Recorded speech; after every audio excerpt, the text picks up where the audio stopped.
Hello, acquired listeners. We regularly get feedback that this episode on TSMC, the Taiwan Semiconductor Manufacturing Company, is one of the best acquired episodes ever. And interestingly, it predates our NVIDIA episodes. We did it way back in 2021 when the acquired audience was about 12% the size of what it is today, which means that the vast majority of you have never heard it. So we definitely wanted to fix that. Since then, semiconductors have become so much more important in our world, and TSMC has essentially become the only manufacturer of the leading edge chips. They make the primary chip inside every MacBook and iPhone shipped today. They're powering the AI wave, manufacturing all of NVIDIA's chips. They make the chips for a whole bunch of other fabless companies like Qualcomm, AMD, Broadcom, and hyperscalers like AWS. And it turns out they even manufacture a lot of chips for Intel, too. Yes. Little known fact. Yeah, TSMC rode the smartphone era to crazy heights, as we all know. And here now in the next AI era, here in 2025, it turns out that they are the manufacturing superpower behind all of that, too. Yep. Well, listeners, without doing too much foreshadowing, now is a very good time for anyone to listen or re-listen to the TSMC episode. So we decided we should go all the way back to the raw audio tracks and remaster this whole thing from scratch for your listening pleasure. Ben, in fact, I looked it up since we were going back to 2021 when we initially recorded this. TSMC's market cap has doubled since then from $550 billion to over $1 trillion. And in fact, you were the one that tipped me off to this as we were researching here. They and Saudi Aramco are the only trillion-dollar companies in the world that are not located on the west coast of the United States. Wild. This is such a crazy stat. It's crazy that the rest are located on the west coast of the United States, but it really underscores what an extreme outlier TSMC is. So without further ado, the story is truly unbelievable, and we hope you enjoy this presentation of TSMC Remastered. Who got the truth? Is it you? Is it you? Is it you? Who got the truth now? Is it you? Is it you? Is it you? Sit me down, say it straight. Another story on the way. Who got the truth? Welcome to Season 9, Episode 3 of Acquired, the podcast about great technology companies and the stories and playbooks behind them. I am Ben Gilbert. And I'm David Rosenthal. And we are your hosts. Today's episode is on TSMC, or the Taiwan Semiconductor Company. It is your classic, most people have never heard of it, but it's the 9th largest company in the world episode. This is wild. Morris Chang founded TSMC at age 56, retired at 74, then came back at age 78, inked the deal to make all of Apple's chips, and yeah, we're going to tell the whole story here. It's wild. It's nuts. They make literally every chip in every iPhone sold today, and soon to be in every Mac sold. If you're excited at all about NVIDIA, AMD, Qualcomm, or even any of the chips that Amazon, Microsoft, Facebook, Apple are making, all of those chips, or nearly all of them, are actually made by TSMC, along with all the chips in your cars and your smart home devices and fighter jets and everything. Unbelievably, this company that the entire world relies on is on an island that some countries feel is a sovereign nation, and the People's Republic of China feels is actually theirs. So today's episode has it all, ascending from startup to tech superpower, an underdog founder, and of course, a good dose of geopolitics. Indeed. All right, well, listeners, it finally felt like the right time to do this episode amidst this global chip shortage that we've got going on that, David, I think I've heard even Ford has paused the production of F-150s because of this. So it is like a massive impact on the world. And we've had TSMC on the agenda to do for like 2.5 years now in our little Google Doc. Totally. Well, I feel like we haven't called it a miniseries, but let's call it a miniseries on semiconductors and like silicon. The ARM episode. Yep. Sequoia Part 1, PA Semi. Yep.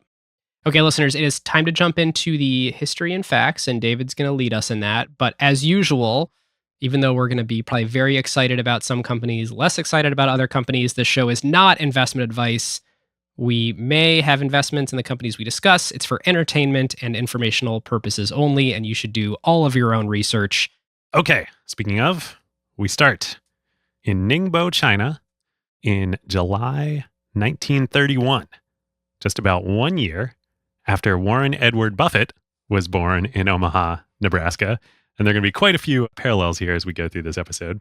But in July 1931 in Ningbo, China, our protagonist, Dr. Morris Chang, Order of the Propitious Clouds with Special Grand Cordon, which is the highest civilian honor that anyone in Taiwan can hold. Sweet. So he's like a knight of Taiwan. It's the Order of Propitious Clouds. And then I think there's like 9 ranks of it, and the highest is Special Grand Cordon.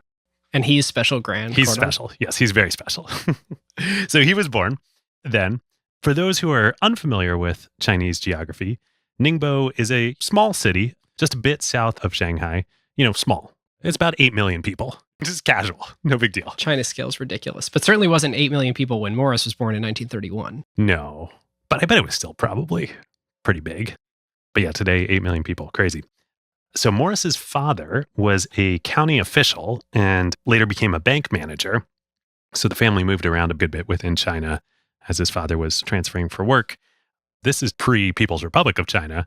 This is pre-World War II. This is a very different place. Right. The leadership is not communist. No. So his early childhood years were like middle class, not wealthy, but pretty well-to-do relative to your average Chinese citizen. Then when he was 6, the Second Sino-Japanese War breaks out, and Morris and his mom flee the main part of China to Hong Kong, and they go to live in Hong Kong for a few years to escape the air raids and the fighting. And then on December 8th, 1941, 3 hours after Pearl Harbor, the Japanese attack and invade Hong Kong. And Morris talks about this. He's like, yeah, everybody knows Pearl Harbor, December 7th, 1941. What people don't often talk about is the same thing happened in Hong Kong 3 hours later on the next day. So they're in Hong Kong. So they flee again back to China. They end up in Shanghai this time, and they stay there for a few years until 1948 after World War II is over. But that's when the Chinese Civil War breaks out. That would lead to the Chinese Communist Revolution. And so they flee again back to Hong Kong. So this is crazy. Morris, before he turns 18, he has lived through 3 major wars: the Second Sino-Japanese War, World War II, and the Chinese Civil War.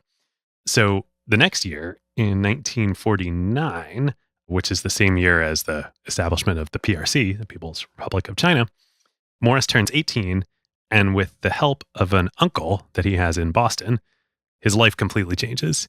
He gets accepted to Harvard. So he goes to the US, he goes to college at Harvard. Wow. Talk about a change of fate. Talk about a change of fate, a change of scene, everything. Morris says much later, my reaction entering Harvard was sheer ecstasy, almost disbelief. What a country. The United States was at its peak in its moral leadership and its political leadership in terms of democracy, and it was the richest country in the world. Not to mention stable. I mean, you could say what you want. You could count on the fact that it's likely that 10 years from now, whatever economic structure, political structures exist will continue to exist. If what you want to do and what he ended up doing with his whole life is innovate, having that stability around you and all those structures enable you to do that. Yeah, like we just take this for granted, but this is a good reminder. At the very least, he's probably not going to have to flee Boston to continue his studies. But he does end up fleeing Harvard, as we'll get into. So Morris loved it. It was like that quote we read. He was so overjoyed to be there. But he realizes he has kind of a new problem in America and at Harvard. His parents aren't coming over. He's on his own. He's got to support himself and make his own way. And at that time, his race is probably going to limit his opportunities. So as he says, quote, in the early 50s in the United States, there were Chinese laundrymen, Chinese restaurateurs, Chinese engineers, and Chinese professors. Those were the only respectable professions for Chinese. No lawyers, no accountants, no politicians. And what does Harvard churn out? Lawyers, sort of accountants, maybe politicians, yes. Yeah. Not a lot of engineers. Certainly finance professionals. Certainly finance professionals. As we will see as we will go along, Morris is much more than a finance professional. But Harvard actually didn't have an undergrad engineering program at the time. Huh. That's crazy to think about. if you're really, really focused, you're probably going to go down the street in Cambridge from Harvard To MIT. Which Morris does. So he only spends his freshman year there. And then for his sophomore year, he transfers to MIT so that he can study mechanical engineering. So Morris, our man, he has learned the ways of the world in the US. He's focused. He starts mechanical engineering a year behind at MIT. He finishes both undergrad and his master's in the remaining 3 years. And what year is this? This would have been 1951 when he transferred, fall of 1951. Okay, so to contextualize what's going on in the tech world right now with quotes around it, because it's not so much a world as a very small continent. I mean, you have all of the post-World War II defense spending that went in, particularly on the West Coast with the innovations from Stanford. But has Fairchild Semiconductor been started yet? Nope. So maybe Shockley Semiconductor. Shockley Semiconductor was probably just getting going, but we're probably still in vacuum tube. Like Bell Labs land. To give you a sense, silicon is years away. Transistors are probably just getting going. We're not in the integrated circuit yet, and it's all being done in germanium, not silicon. Wow. So it's like, this is OG. Yep. So after he gets his master's in the 3 years, Morris wants to stay and do a PhD, fully complete his technical training, but he ends up failing his qualifying exams twice. They give you 2 chances to take and he fails twice. By the way, this is a good time to say, so David and I watched and listened to every footage that Morris has ever spoken that has been released publicly to prepare for this. He is very funny. Oh, he's great. The way he talks about this, he says that unfortunately the biggest impediment to him going forward was that he failed the qualifying exam. But fortunately for him, they were kind enough to let him take it a second time, which he also failed. Yeah. And he has this really dry, clever sense of humor. So in one of the interviews he talks about, one of the Stanford ones, he gets a question from the audience about how did he kick his smoking habit? Oh, yeah.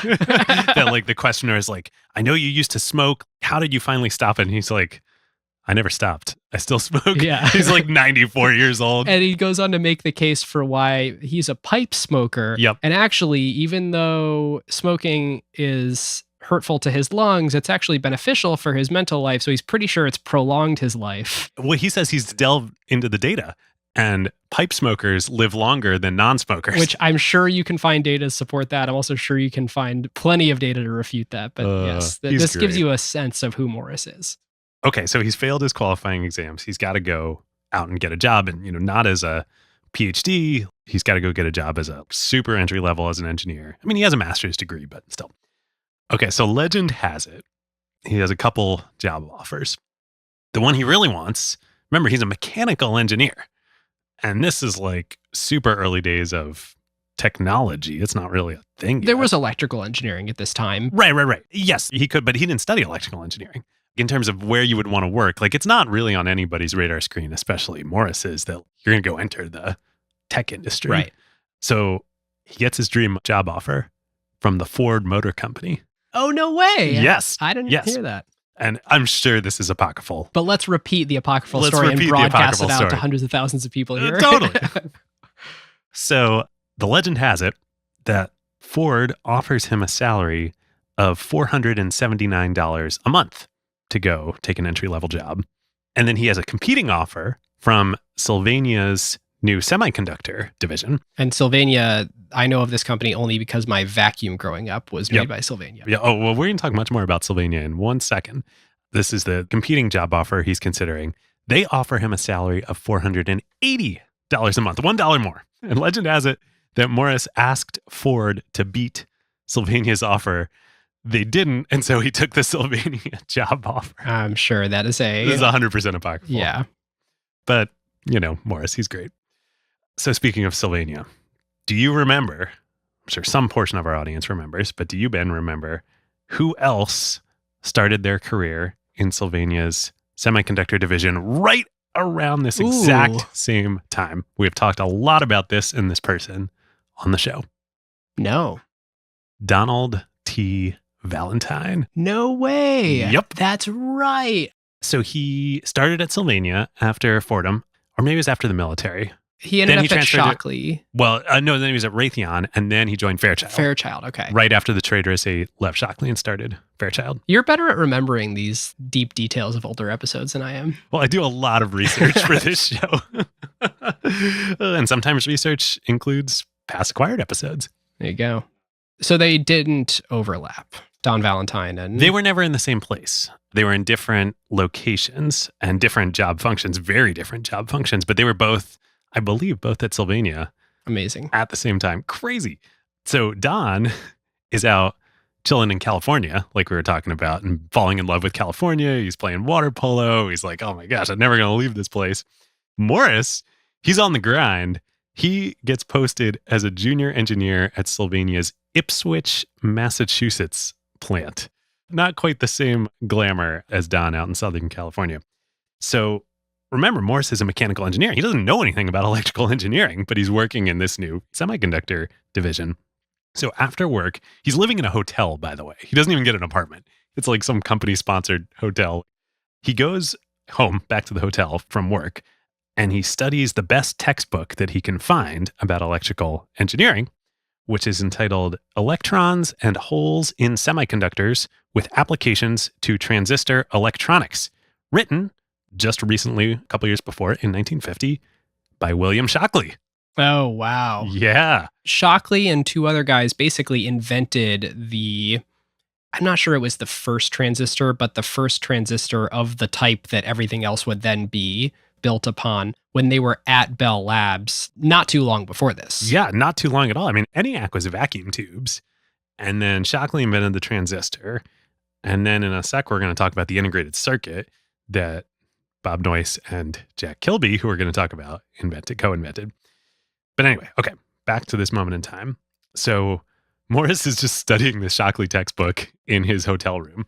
But like, he's not a college and he doesn't have any teachers. He just has the book. Wow. But he's very resourceful. So he figures out that one of the senior engineers at the plant is kind of an alcoholic and hits up the hotel bar almost every night. So what Morris does is he comes home from work in the early evening. He studies in his room for a couple hours. And then later at night, when the older colleague shows up at the bar, Morris goes down to the bar not to drink, but he brings the textbook and he asks the guy questions. He's like, I don't understand this. I don't understand that. Like, grill me. And he's just like buying drinks for his buddy. So great. Incredible. Here's the quote. He says later, he, being the older colleague, didn't solve all my problems, but he solved enough so that I could move ahead. He was my main teacher about electrical engineering. So great. Wow. So this goes on for 3 years. Morris is like rolling hard. He's burning the candle at both ends, working and at the bar, but not drinking, learning. But as he is learning the industry, coming up to speed, it becomes pretty clear to him that if he really wants to go places in this new emerging industry, Sylvania, not really the right bus to be on, so to speak. And obviously, Don Valentine figures out the same thing and jumps to Raytheon and then to Fairchild. Morris says the moment when this crystallized for him was there was a talk that a senior manager at Sylvania gave at the plant. And the quote that the senior manager said that stuck with Morris for the rest of his life was, "We at Sylvania cannot make what we can sell, and we cannot sell what we can make." Real great position to be in.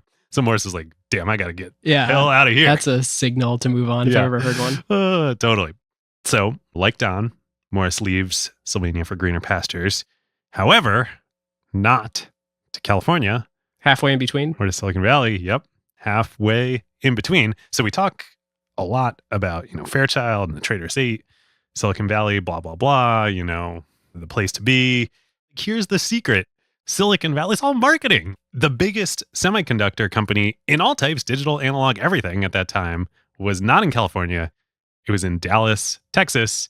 It was Texas Instruments. Which, of course, me, you, many people in our generation know of as the people that made our graphing calculators in high school and college. But of course, at this time, I don't even think they had a consumer division yet. They were No, and that's going to come up later. No, TI was the juggernaut. Like, now Silicon Valley is Silicon Valley, but then it was, California, I don't know, West Coast, whatever. Like, TI was the big incumbent. They were the juggernaut. TI actually got its start, I had no idea before doing the research here. In the 30s, you're like, how did a technology company and a semiconductor company end up in Dallas, Texas?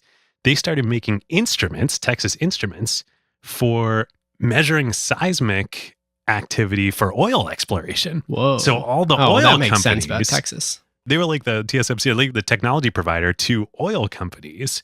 And that's what led them into computing and into digital to power that business. Wow. They were huge, not just huge in terms of the company, but they were the technology leader. So Bob Noyce, like I was saying a minute ago, is credited, when he was at Fairchild, inventing the integrated circuit and all that. Well, he was the co-inventor. Simultaneously, it was co-invented by Jack Kilby, who was at TI, and Jack was actually the one who got the Nobel Prize for inventing the integrated circuit. Gordon Moore, who was also, at Fairchild and then founder of Intel along with Noyce, he would coin Moore's Law. But Jack has a great quote, too, about the implications of the integrated circuit and semiconductors. He says, what we didn't realize then, this was a little later, when they were inventing it, was that the integrated circuit would reduce the cost of electronic functions by a factor of 1,000,000 to 1. Nothing had ever done that for anything before. Wow. It's such a great way to frame it, too. Like, this had never happened in human history. There was this thing that used to be X expensive in terms of resources. And then magically one day it's 1,000,000 times cheaper. Yeah, that's crazy. I didn't realize it was on that scale. This is probably a good time to talk about some definitions, because there are some things that we've thrown around already. I think everyone has a general understanding of what these things are, but it's worth understanding more precisely before we move on. The first of which is a transistor. The best way to think about a transistor is not the tiny little transistor that's on a silicon die today, but think about it as a little encased piece of circuitry with 3 prongs coming out of it. And those 3 prongs, we'll save the technical names, basically have an input, an output, and something that controls the input and the output. It's a switch. It has 2 purposes. The first of which is being a switch, where you can decide that either stuff is going to go through it, stuff being voltage, current, or none, or it rounds to none. And so that way you can decide, hey, this binary piece of equipment is either off, 0, or on, 1. Okay, so that's a transistor. Now, a transistor can be made out of lots of different things. It can take any implementation. Why is everybody talking about silicon? Well, silicon as an element is a semiconductor. It is a metalloid. It has some properties that make it like a metal, like a conductor. It has some properties that make it non-conductive. Imagine trying to move electrical signal through a piece of wood. It's not going to work. But imagine moving it through copper. It's going to work really well, and you're never going to be able to interrupt it. Well, geez, wouldn't it be great if we had some material, a semiconductor, where we could modify whether current was flowing through it or not? Make it a switch really easily. Exactly. Yep. Exactly. Well, and lots of things are semiconductors. Germanium was the main material for a while, but germanium's expensive and rare. Silicon's made of sand. I think it's like the second most plentiful, mineable element on Earth. Yeah, I mean, it's sand, right? Yeah. There's one other major thing, though. So we've been talking about transistors. The IC. Yeah, the IC. The integrated circuit. The integrated circuit. A transistor, it's a switch. Before the IC, people were making switches. Like, you make one switch at a time, you wire it to another switch. If you've seen photos of ENIAC and vacuum tubes, literally they're plugging one tube into another. You're still doing that with transistors. Yep. When Noyce and Kilby invent the IC, now you can put a lot of switches on one thing. And, fast forward to today, the latest processor, the 5 nanometer processors that TSMC and basically nobody else is churning out. I don't know, billions, trillions of switches are in like a tiny little integrated circuit. Without the integrated circuit, although that never would have happened. So this invention, this miraculous invention of the integrated circuit, it happened in 1958. When did Morris Chang join Texas Instruments? 1958. Ooh, fascinating. Coincidence? Yes, totally a coincidence. Absolutely coincidence. Absolutely a coincidence. And again, to peg us in history here, we're still, I think, 10 years before the founding of Intel. Yes, exactly 10 years. Yeah, Morris obviously wasn't working directly with Jack on inventing the IC. But this gives you a sense. TI, this is the place. This is like Google plus Facebook. Without the world paying attention to them. Yes, and in Texas. So Morris gets assigned as his first project to a sort of problem child within TI. They have entered into a deal with IBM. IBM is working on their first mainframe computer, major project. that's going to use transistor logic instead of vacuum tubes, the IBM 7090. And they anticipate so much demand for this product. Usually IBM manufactures everything for all their products themselves, but they're like, we need more chips than we're going to be able to make ourselves, so we need a second source for our chips. They turn to TI, and they're like, hey, we're going to give you all the designs for, how to do this chip that we want for our product. We want you to additionally manufacture some of these in addition to our own line. You might even say almost like a contract manufacturer of chips or like a foundry business almost, Interesting. But it's not going too well. So IBM's own plant is churning out transistors with about a 10% yield, which means that of every 100 chips that they turn out of the plant, 90% of them fail and only 10% of them work. Yikes. That's the first party line. The TI line has about a 0% yield. They're lucky if they're getting any that work. Almost everything coming off the line fails at TI when Morris shows up. So Morris would say about this later, quote, the supervisor was concerned. The operators were concerned. Everybody was concerned. So Morris, remember, he's a mechanical engineer by training. Right. So he starts tinkering. He's like, well, I know this is a mechanical process, chemical and mechanical process, creating this stuff. I'm just going to use my training and optimize it like a good mechanical engineer.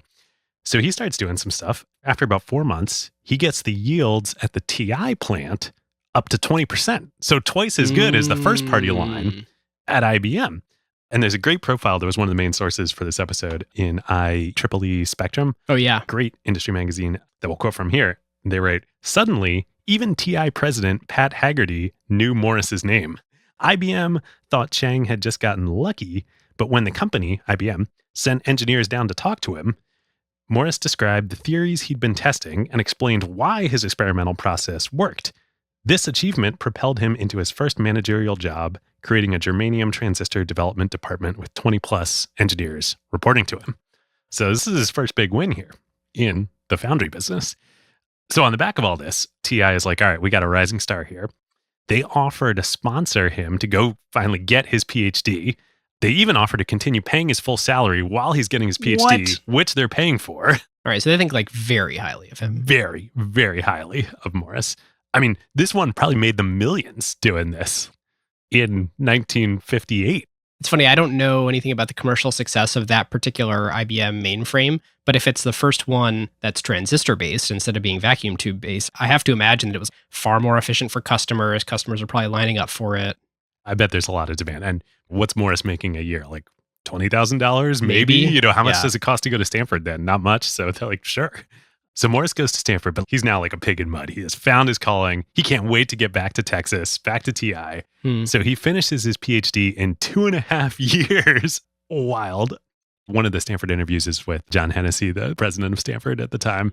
John's like, Morris, tell the students, how did you finish your PhD in 2.5 years? Morris is like, I don't know, I was focused. I didn't do much else. So by 1964, he's done. He's back at TI. And this is right as people have discovered the silicon is way more cost effective and scales up way better. And if I remember right, the initial attempts at using silicon were that people didn't know how to work with it yet. And so even though it was more abundant and cheaper, there's some particular manufacturing process that you have to do to silicon in order to make it as viable as it became. Yes. How to dope silicon to make it function and produce it at scale as a semiconductor. And listeners, this is where you should start to get the idea that, especially today, manufacturing these products involves the most advanced process in human history, consisting of layers of innovation in chemistry, physics, mathematics. It's breakthrough after breakthrough after breakthrough, all building on top of each other, which need to all happen in the manufacturing process. So even here in 1964, we're starting to get into the level of complexity where it's some of the most advanced science ever done being applied in an engineering and manufacturing fashion to get even marginal results, at 20% yields off the manufacturing line. And a little preview to fast forward to today, TSMC, they're a contract manufacturer for silicon. That is what they are.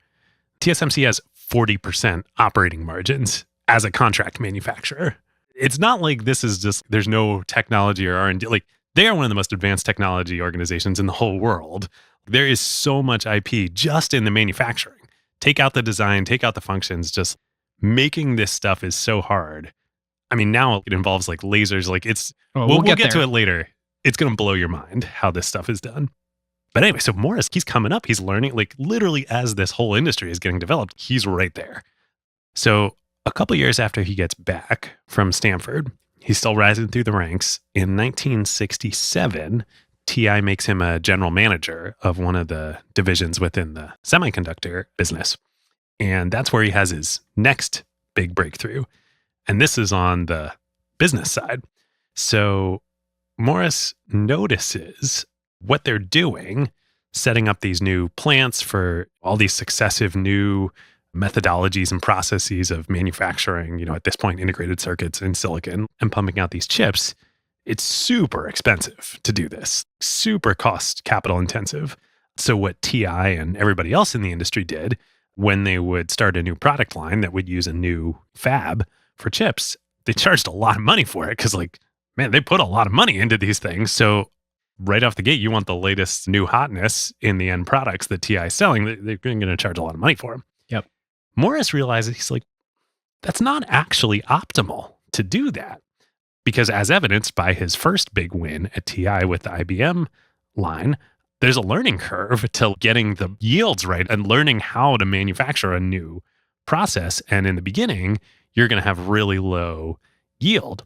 And so what you want, ideally from a fabrication perspective, is you want to have a ton of volume from the get-go. Like as soon as the plant is online, you want to be running at max capacity so that you can learn as fast as possible, get yields up to the profitable levels, and then you want to still be running at max capacity as long as possible because you already spent the fixed cost to make the plant. Basically, you always want max capacity. So when you started out by pricing so high, you kept demand low and you weren't able to get up to capacity fast enough. It's almost like they didn't realize the benefit of the potential operating leverage that they had because they were just passing their exact economics onto their customers and saying, you basically have to pay us for us to do all these fixed costs, and then you'll get all the benefits of how cheap it is to stamp it off the press every time. Whereas what they really should have been doing is saying, we will make an investment. We'll eat the cost of having to spin all this up, but boy, are we going to be super profitable on every chip that comes off the line. Yep, totally. So Morris is thinking about this. He hires BCG, and they come up with the idea of actually pricing low to start to drive this volume and speed up the yield curve. And then also the side benefit of that is if they're pricing low and everybody else is pricing high, they're going to grab a ton of market share and probably keep that. Paying consultants. I know. Well, so here's Morris's quote about this. He says, this was in the late 60s.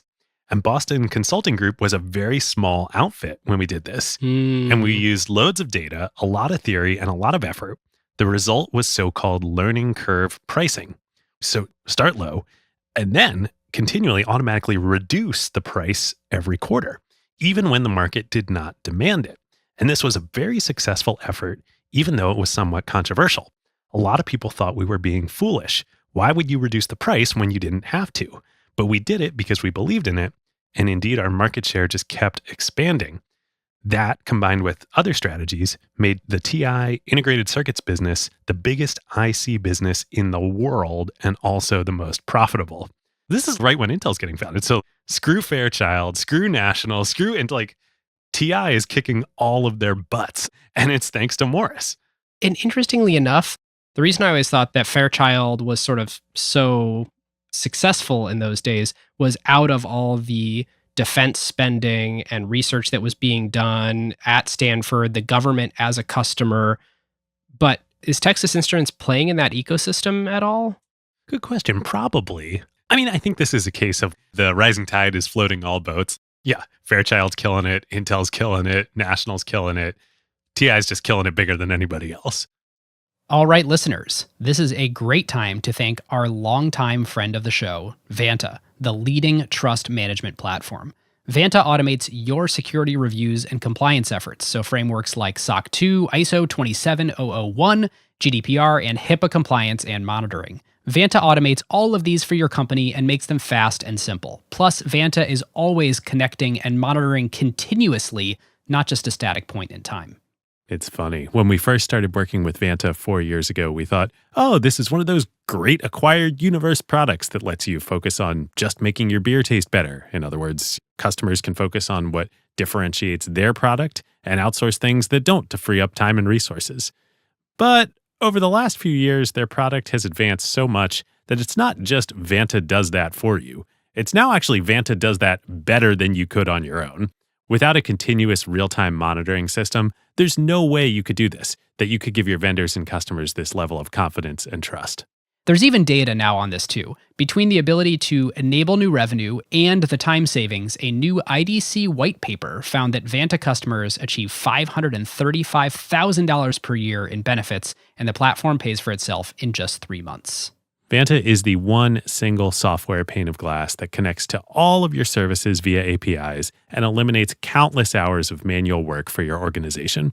They now have AI capabilities to make this even more powerful, and they integrate with hundreds of external tools. Plus, they let customers build private integrations with all of their internal systems. So whether you're a startup or a large enterprise, if your company is ready to go back to making your beer taste better and automate compliance and streamline security reviews like Vanta's 9,000 customers around the globe, including Atlassian, Quora, and Factory, head on over to vanta.com/acquired and just tell them that Ben and David sent you to get $1,000 of free credit. That's vanta.com/acquired.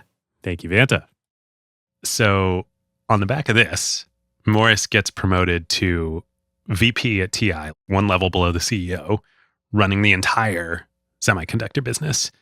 That happens in 1972, and he becomes the obvious leading candidate to be the next CEO of TI, which he's like, yeah, I want to do that. Yep. I'm focused. This is what I love. This is my goal. Why I've been going to the bar for 3 years reading a textbook. Exactly. But might be fair to say history turns on a knife point. Things don't entirely go as planned. 3 different viewpoints, as far as I could identify, on what happens next to Morris at TI. He does not become the next CEO, obviously. Viewpoint number 1 is simply and probably fair that he was just discriminated against because he was ethnically Chinese, although at this point, I'm pretty sure already he was an American citizen. But anyway, and he got passed over for, I have no evidence for it, but not be at all surprised that that was part of what was going on. Yep. So that's 1. 2, second point, which Morris totally acknowledges, TI was a really big company. The semiconductor division, he had made it probably the most successful and the most fastest rising division within the company. But you mentioned calculators. They were starting to launch the consumer products division at this time. And so in 1978, so 6 years he's running the semiconductor division as VP. They move him over to VP of consumer products in 1978 because this was a big new strategic initiative and it wasn't going super well. And they're like, oh, Morris is a great manager. He can fix this and turn it around. Different set of competencies, though. I mean, you need like marketing. Yeah. Here's Morris's quote on this. Mark Shepard, then chairman and CEO of TI, agreed with the prevailing wisdom at the time that a good manager could manage anything. In this case, I think he was wrong. I found the consumer business to be very different, like you were saying. The customer set, completely different. The market, completely different. And what you need to get ahead in that business is different too. In the semiconductor business, it's just technology and costs. In consumer, technology helps, but it's also the appeal to consumers, which is a nebulous thing. Not Morris's strong suit, or at least not anything he's trained in. Yeah, that makes total sense. So in 1983, 5 years after he gets moved over to take over the consumer business, he hasn't turned it around. It's still struggling. He gets demoted to, quote, head of quality and people effectiveness, which is pretty much a slap in the face. Like, this dude built your semiconductor business. Is this when he says he was put out to pasture? Exactly. So that's number 2. Here's number 3. I found some evidence on this. It's unclear to me how much of this is Morris's fault versus his successor. But while Morris was definitely responsible for making TI Semiconductor a powerhouse, at some point towards either at the end of his tenure running it or under his successor, they totally dropped the ball. And this is when Silicon Valley in California takes over. So in the mid-70s, the semiconductor industry transitioned over to the metal oxide process, the MOS. You ever hear about MOS semiconductors? The precursor to CMOS. Exactly. So that happened in the 70s. And TI again, they had the best engineers. They were well positioned to lead this transition. They didn't. And actually, most of the talent within TI that were the ones that led the industry transition to MOS left, including probably most prominently a guy named LJ7, who left and founded a company called MOSTech. And then he later became a semiconductor venture capitalist and founded Seven Rosen Ventures, which was one of the early VC firms. So he was a TI guy and he left. And, the culture at TI, as shown by Morris's experience, was not like traitorous 8, Silicon Valley, you leave. It was like, you're a company man, you stay at the company. Right. So Motorola poached a whole bunch of MOS engineers from TI, and it all kind of fell apart, culminating in the biggest huge loss. Now, this is really history turning on a knife point. In 1980, so Morris has already transitioned to consumer products. IBM puts out a secret RFP, bid proposal for a secret project that they're working on. This is 1980 by a new group based out of Boca Raton, Florida. Do you know what I'm talking about, Ben? I have no idea. So some listeners might know what I'm talking about. This is the secret project. This is the RFP to be the microprocessor, the CPU for this secret project, the IBM PC. Okay. That was out of Boca Raton? Yeah, it was a secret project, like a skunkworks division of IBM. Oh, wow. To build the PC, which was a big, IBM was the mainframe company. And they're like, we're going to build a personal computer. So skunkworks project. And TI, a couple of years earlier under Morris would have been an obvious candidate. Remember, he had the relationship with IBM going all the way back. TI probably should have been the processor chosen. Right. Instead, of course, it was Intel. I think it was the 8088 that was chosen for that first one. Wow. And boy, did that set things in motion. Well, then the architecture standardizes on x86 and boom, there goes the whole next generation of computing away from TI over to Intel. The sort of family of IBM with Intel processors and eventually running Microsoft operating systems. Yeah, and then all the IBM clones all running Intel processors. Okay, so this is really where that is sort a of major loss. In the highway of history, TI accidentally took the off-ramp there. They did. Now, okay, is that Morris's fault? Is that not Morris? I don't know. Certainly the culture at TI was, we rotate you around, you're going to fix consumer. He didn't fix consumer, but couldn't. And then this, like the semiconductor powerhouse, took an off-ramp, as you say. All that, like his career at TI is basically over. So he was the rising star. Everybody thought he was going to be the next CEO. And at age 52 in 1983, after he stays a couple years being the head of whatever. Yeah, he was something staff. Yeah. He just resigns. And he's like, wow, well, I guess this is it. My career at TI, 30 years, done. He's still regarded super highly in the industry, though, in the semiconductor industry. So people start calling him with opportunities. And he wants to be a CEO. I mean, that's what's on his mind. He wanted to be CEO of TI. That didn't happen. Like, he wants to be CEO. But he whittles it down to two opportunities he's going to consider. One is to go to a competitor called General Instrument, which people may have heard of, another one of these old chip companies. It was based in New York, in Manhattan, in New York City, actually, to go be their COO, the number two there, with an understanding that, like, hey, if things go well in a couple of years, you'll replace the CEO, become the CEO there. Or to become a venture capitalist. Really? Yeah. So he was weighing the two. I don't know where or how. I couldn't find that out, but he was weighing these two opportunities. The VC idea is going to come back up in a big way in a second. But obviously he goes with General Instruments, GI. A, his dream is to be CEO. B, he's got this chip on his shoulder from the way TI ended. So great. So he goes off to New York. He leaves Texas, lives in Manhattan. Things are going to work out at GI. The thing, though, is GI had a very different culture than TI. TI was this research, build, develop technology, push the ball forward.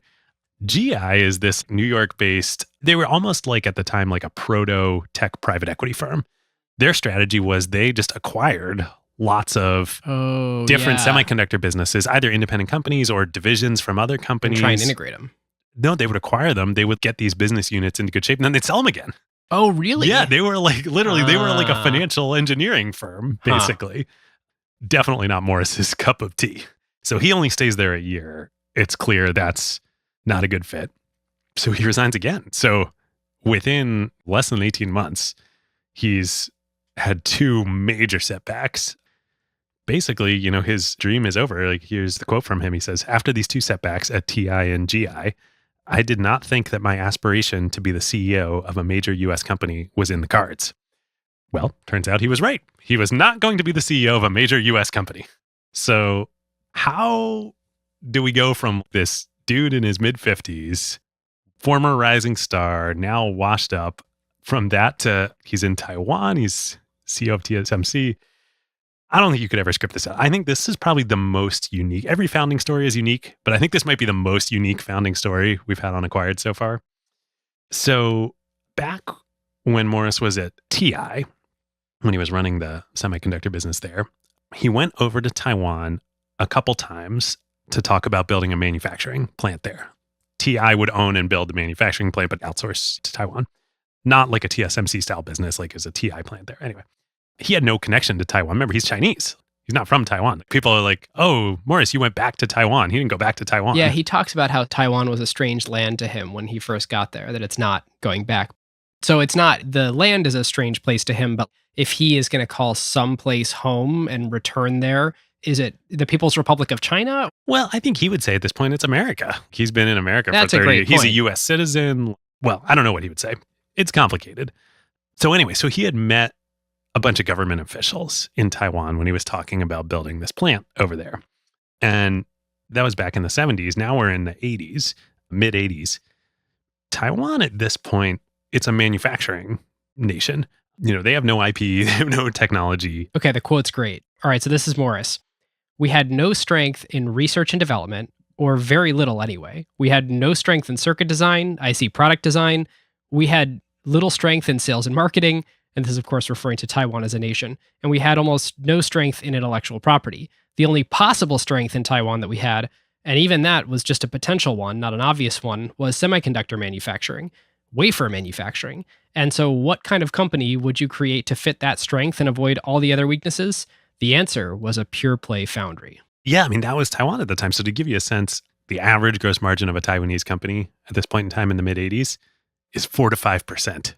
0.4 to 0.5% gross before margin. you even have overhead operating costs. Yeah, I mean, it was like, if you were grew up around when Ben and I did, sort of born in the 80s in the US, you see made in Taiwan on everything, like, Right. Barbie dolls, toys, clothes, everything was made in Taiwan. Now it's made in China or made in Vietnam or elsewhere, but made in Taiwan was super low-end physical manufacturing stuff. Yeah, and to way pull forward the Seven Powers section, as Hamilton Helmer would sort of explain, if your margins, particularly your gross margins, are only 4 or 5%, you're in an industry or a business where all the profits are arbitraged away and everyone's just raced to the bottom on prices and no one's able to build any real enterprise value because everyone's just out competing each other for pure commodity. I mean, 4 to 5% gross margins. People used to hammer on Amazon, I guess, for being like a low gross margin business in the like 40%. Anyways, I can't even imagine running a company with that level of gross margins. So the Taiwanese government, though, they wanted to come up in the world. They're like, this is where we are now. This is not where we want to be. Yep. So they knew that technology was the way. And so they had decided back in the 70s that they would establish an initiative called the Industrial Technology Research Institute, or ITRI. And the goal was for it to become like the Bell Labs of Taiwan, to do some tech transfers from the US and elsewhere and home grow some real technology businesses in Taiwan so that, maybe they can lift businesses out of poverty there, at least. And so Morris wasn't going to Taiwan to start TSMC. No. He was being recruited to ITRI. So one of the ministers he had met, a guy named KT Lee, who because of this, he would also become venerated in Taiwanese history. He's known as the father of Taiwan's economic miracle, literally because of this. Wow. He recruits Morris to come over and run ITRI, be like the head of Bell Labs Taiwan, essentially. And this is like a ridiculous thing for Morris to do. He had been, captain of American semiconductor industry. He was put out to pasture at TI, but at least he was still at TI. And then he was COO at General Instrument. He's going to go over to Taiwan and take and this, run like a research park there. Like, what? And like every time someone starts something like this, it doesn't go well. A government top-down innovation mandate from a country that's not a world power tends not to turn into a gigantic economic success. This is like all the countries and cities and the like that are like, oh, we're going to build the next Silicon Valley in Totally. XYZ. And we're going to recruit some former Silicon Valley person to come do that. And it's going to work. Probably not going to work. Yeah. So everybody tells him not to do this. All his former colleagues, his wife at the time, tell him not to do this. His marriage was actually falling apart, maybe in part because of this. And, he's had all these experiences. He's like, you know what? I need to change the scene. I got to get out of here. So he takes the job and he figures, it's going to be cushy. This is like a He thinks about landing. this as like the pseudo retirement he's going into. So here's his quote. By then, I was financially pretty secure. I was not rich, but you also have to realize that the standards of wealth were much lower back in 1985. And he's going to live in Taiwan where, corporate magnates have 5% gross margins. But says, but still, in absolute standards, I was financially secure, which meant that I could live according to the way I desire, which was actually pretty modest, for the rest of my life without having to earn a living or a salary. This is retirement. He also makes a joke, I remember after that, about how, by the way, interest rates were higher back then. Yeah. So that was much more achievable on less principle. Totally. So 1985, he goes over, he takes over as president of ITRI. It's kind of a culture clash. So this is retirement for Morris, but he's still coming from this hard-charging industry. All of the employees of ITRI are people in government jobs in Taiwan. And government jobs, not even, in like a democracy, because Taiwan is like, it's under martial law. Or I think that it just ended. This is not the same, these are like jobs for life. You're a government official in a non-democracy type organization. Right. Morris says, back then, they considered me a foreigner who suddenly became their boss. They were scared of me, and they were right to be scared of him.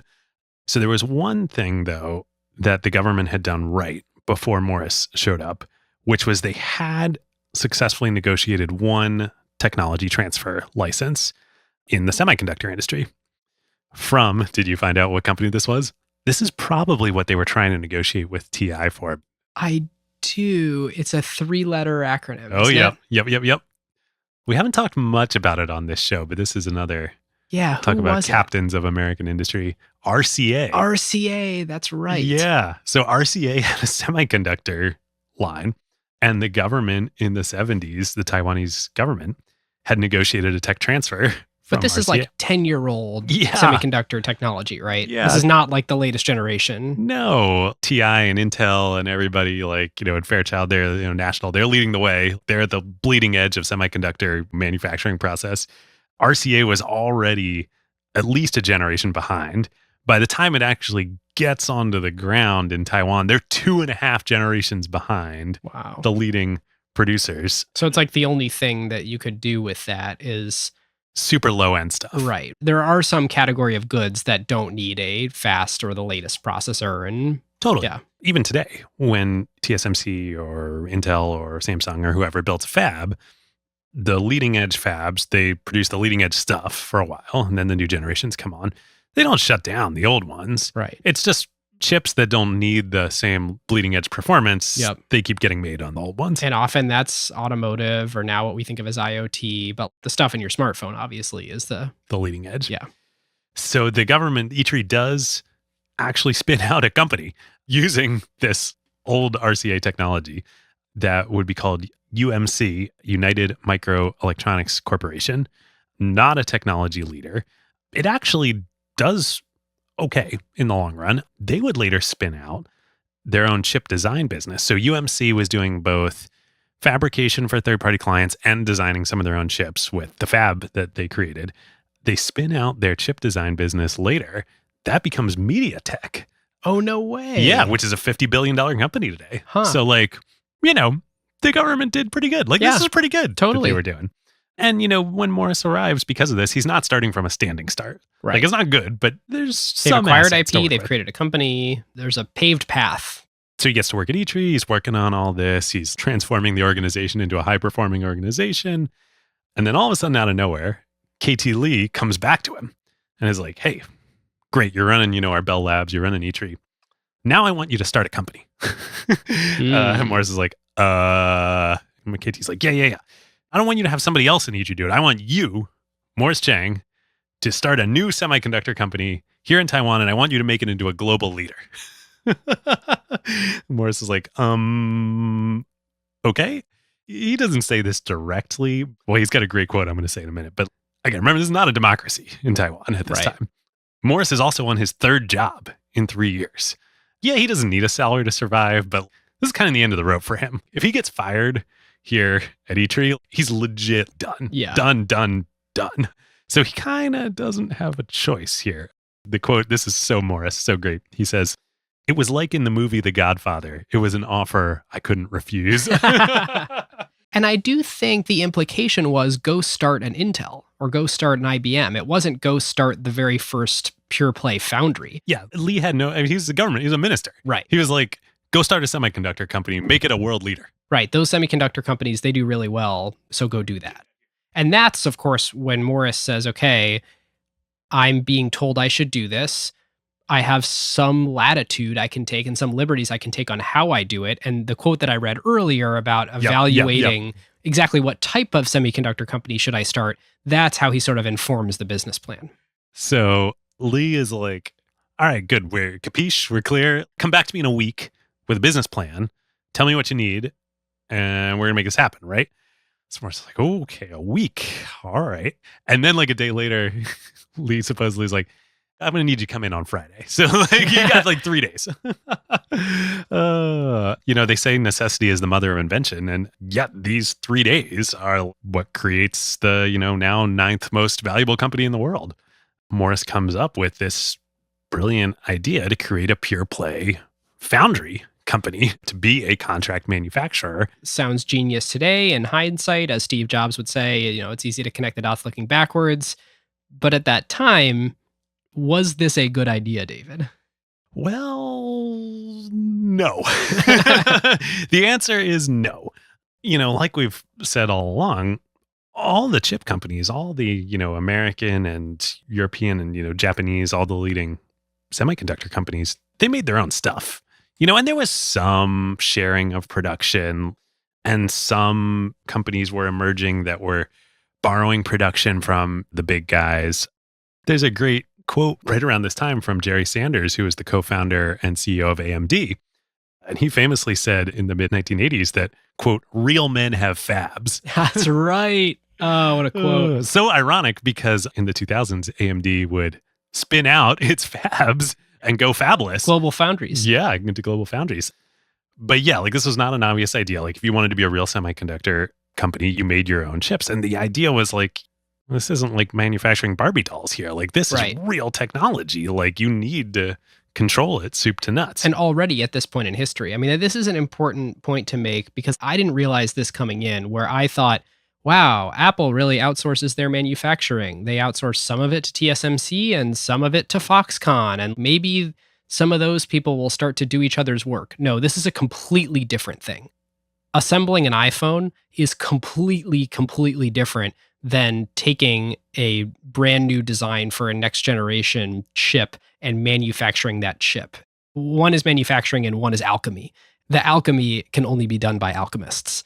I think even here in the late 80s, we're already at the point where it's manufacturing you need to be a magician broadly, to do this. But yeah, it's not like, well, I got a factory. No. Far the opposite of that. We said a minute ago, this is a bad idea. So Morris says, now, however, there was one problem with the pure play foundry model, and it was a fatal problem. It could be a fatal problem, which was, where's the market? He sounds like Don Valentine here. Where's the market? Show me the market. This whole idea, it was really a solution looking for a problem. And of course, the solution being that all we have is manufacturing capability here. So let's start a company that just manufactures. And it's like you're looking around like, okay, whose stuff are we going to manufacture? Is like, real men have fabs. Yeah. There are no real startup. I mean, there are startups, but all these startups are building their own fabs. Like nobody wants to do this. So nonetheless, he has to start a company. He's literally got a gun to his head. But he does have the core insight here. It's interesting. These companies don't exist yet, but Morris has reason to believe that people will want to start fabless chip companies and that they will need a foundry to fab those chips. And so he says, when I was at TI and General Instrument, I saw a lot of integrated circuit designers wanting to leave and set up their own business. But the one thing, or the biggest thing that stopped them from leaving those companies was they couldn't raise enough money to form their own company. Because at the time, as we were just saying, real men, It was thought that every company needed manufacturing, needed their wafer manufacturing, and that most capital-intensive part of a semiconductor company, of an IC company, does the manufacturing. And so I saw those people wanting to leave, but being stopped by the lack of ability to raise a lot of money and build a wafer fab. Totally, right? But those companies, this like, if you build it, they will come. They haven't started yet. They haven't come yet. They Yeah. haven't come yet. So Morris, he knows what the long-term market is going to be, but he's got to find the short-term market. He needs some like real politic here. Like, so what's that going to be? So he says, well, maybe I can go around to the big guys. They've been doing, just like my first thing back at TI, they've been doing some line sharing, for either new products that they need excess capacity for, or for older products that they need to transition some fabs, but they still need to make components. Maybe I can take some of that off their hands. And so he goes around and he talks to Intel, he talks to TI, he talks to everybody in the industry, and they're like, yeah, he talks to Motorola, like, sure, fine. And the government had told him, we know it's going to take a lot of money to set up a fab. We're good for half of it, but you got to go raise the other half of it. And we want you to raise it from like an Intel or a TI, somebody who's going to be your first customer and that they're going to be bought in. So he does the rounds, he goes and talks to everybody. He gets meetings with Intel, he gets meetings with TI. They're both like, Morris, we like you, but no. So he said the last ditch effort, and he has a meeting with Philips, the Dutch company. They have a semiconductor business. So Morris, he has a great quote about this. He says he would describe Philips as the first rung of the second raters in semiconductors. But they were the only interested option. So they put up 28% of the capital. Government puts up 50%. It ends up being $220 million in total. The 110 is probably a lot more than what the Taiwanese government thought they were going to be buying here. And then literally the premier of Taiwan, like the head of the government, has to then go around to all the other business leaders in Taiwan and like strong arm them into investing the rest of it. The other, 22%, I guess? Yeah. We also should say, remember that Philips was a Dutch company, because that's going to come into play later. Ooh. I don't know how that's going to come into play. Yeah, putting a pin in Dutch. Oh, okay. We got a surprise coming. I'm going to be surprised here. We're doing it real time, doing it live. This may be the craziest part about the whole TSMC founding story. I'm 99.9% sure, Ben, you do not know this. Ooh. Do you know what the pre-money valuation was on TSMC? No, I couldn't find that anywhere. It was $0. Morris Chang got no equity in the company. Zero. So 100% of the company was owned by the investors. 50% by the government, and the other 50% were owned by the investors. Morris got nothing. And just got to keep his salary. He was a government employee. Wow. There by the grace of the government. Oh my God. Isn't that unbelievable? Like, this is so the opposite of Silicon Valley in How every is he way, worth shape. $3 billion today? Well, what he did as TSMC started to work, he basically put all of his money into buying. He bought his own shares in the company. I don't know if it was privately before they went public on the Taiwan Stock Exchange in 1994 and then the New York Stock Exchange in 1997. But yeah, he put basically all of his excess cash flow into buying TSMC shares. Oh my God. Isn't that wild? So the government owned 50% of the whole business. And you can see their perspective too. They're like, hey, we hired you to do this. And then we told you to do this. You are our foot soldier. Right. We are the mafia. Wow. Yeah, things had really not gone well in his career that he was willing to take that deal. Yeah. Crazy, right? And okay, before we go on in the TSMC story, we need to have two real quick sidebars. Yeah. So it was 1987. Yep. When TSMC gets officially stood up. They raise the money at a $0 pre-money valuation. Do you know what other company, other big thing happened in 1987? We have covered it on this show in the chip world. Is this the founding of ARM? Yes, it is. Yes. Yes. ARM, JV between Apple, Acorn, and VLSI Logic, which was the sort of manufacturing partner. They were an ASICs company. That's a whole nother sidebar we're not going to get into. But yeah, 1987, what a year. Brand new, unconventional instruction set architecture that's totally different than the x86 stuff that the whole industry and world seems to have standardized on at this point. The annus mirabilis for the semiconductor industry. And useless, right? It's in 1987. It's hamstrung. It's very few instructions. PCs are always plugged in, so what do we need a low power chip for? This thing's pathetic. Real men have fabs, and real men use power. Okay, so that's sidebar number one. ARM gets started. Okay. Now, I was wondering, I don't actually know the relationship, because obviously today a huge amount of volume of TSMC's manufacturing is making chips for iPhones, which since the outset has used ARM. chips that are using all mobile devices, iPhones and Android, all of which are ARM, and lots of servers that are ARM. So presumably there's some relationship coming between TSMC and ARM. Well, they're really close partners. I mean, the way now this stuff is so integrated. Yeah.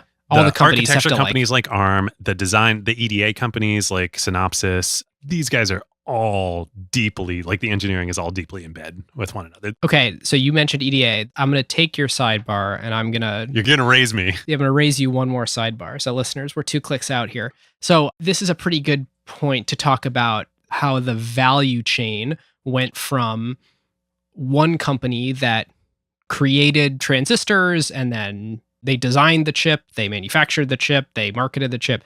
Here's how the value chain looks today. And I think you've already alluded to, I think in the 80s, it already started to look like this. First, there's EDA. There's electronic design automation. This is the software that professional chip designers use to do their work. So Synopsys, I think Cadence. Yeah, Cadence. They're is the two another big leaders. one. Yeah, they're the 2 leaders. So that's like, I don't know, Excel or like Figma for chip designers. Yeah. That's what they use every Productivity day. tools. Yeah. So that's category 1 of 4. And of course, as you can imagine, the software to design the chips probably has to be very aware of the manufacturing capability of who's going to be manufacturing the chips. But let's put a pause in that for a second. So then, of course, there's the fabless chip design companies. So today, think Apple, NVIDIA, Qualcomm, Broadcom. eventually AMD after they stopped being real men, apparently. Tons of innovative new startups now, like Cerberus, PA Semi, Tesla, before like- Apple acquired it. Yeah. Oh, PA Semi is coming in a sec. Okay. So you've got the EDA companies that are making the software, the fabless companies that are designing the chips using the software. Then third, there's one company that we have not talked about yet, one component of the value chain, and these are the people that manufacture the machines Oh, yeah. that go into the factories that the foundries operate. There's actually one between, well, no, actually, I think above EDA, there is one more part of the value chain. There's a 5th, which is IP. So that's all like ARM. Oh, right. Yeah, like architecture, IP. There's actually a ton of companies now that do just straight up IP. And I thought before this episode, these were like, oh, just shell companies that sue one another about IP. It's not that. Systems are on a chip now. So like everything is on one chip, basically. You need a USB functionality in your chip.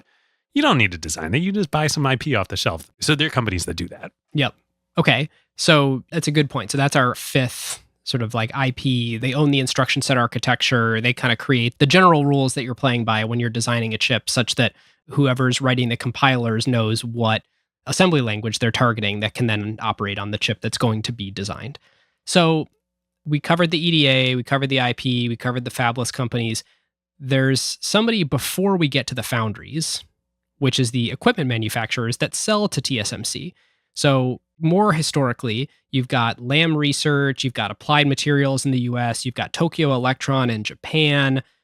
But today, I just want to give everyone a taste of this, and then we'll get more to it later. There's a company that is also Dutch-based called there it is. ASML, which was originally ASM Lithography.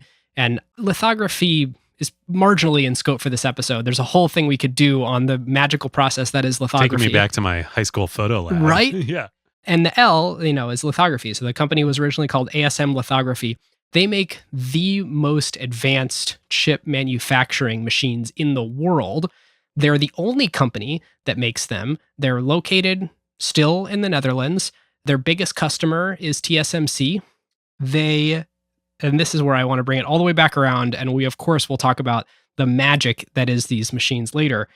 It was founded in 1984 as a joint venture between Advanced Semiconductor Materials International, ASM Lithography, and Philips.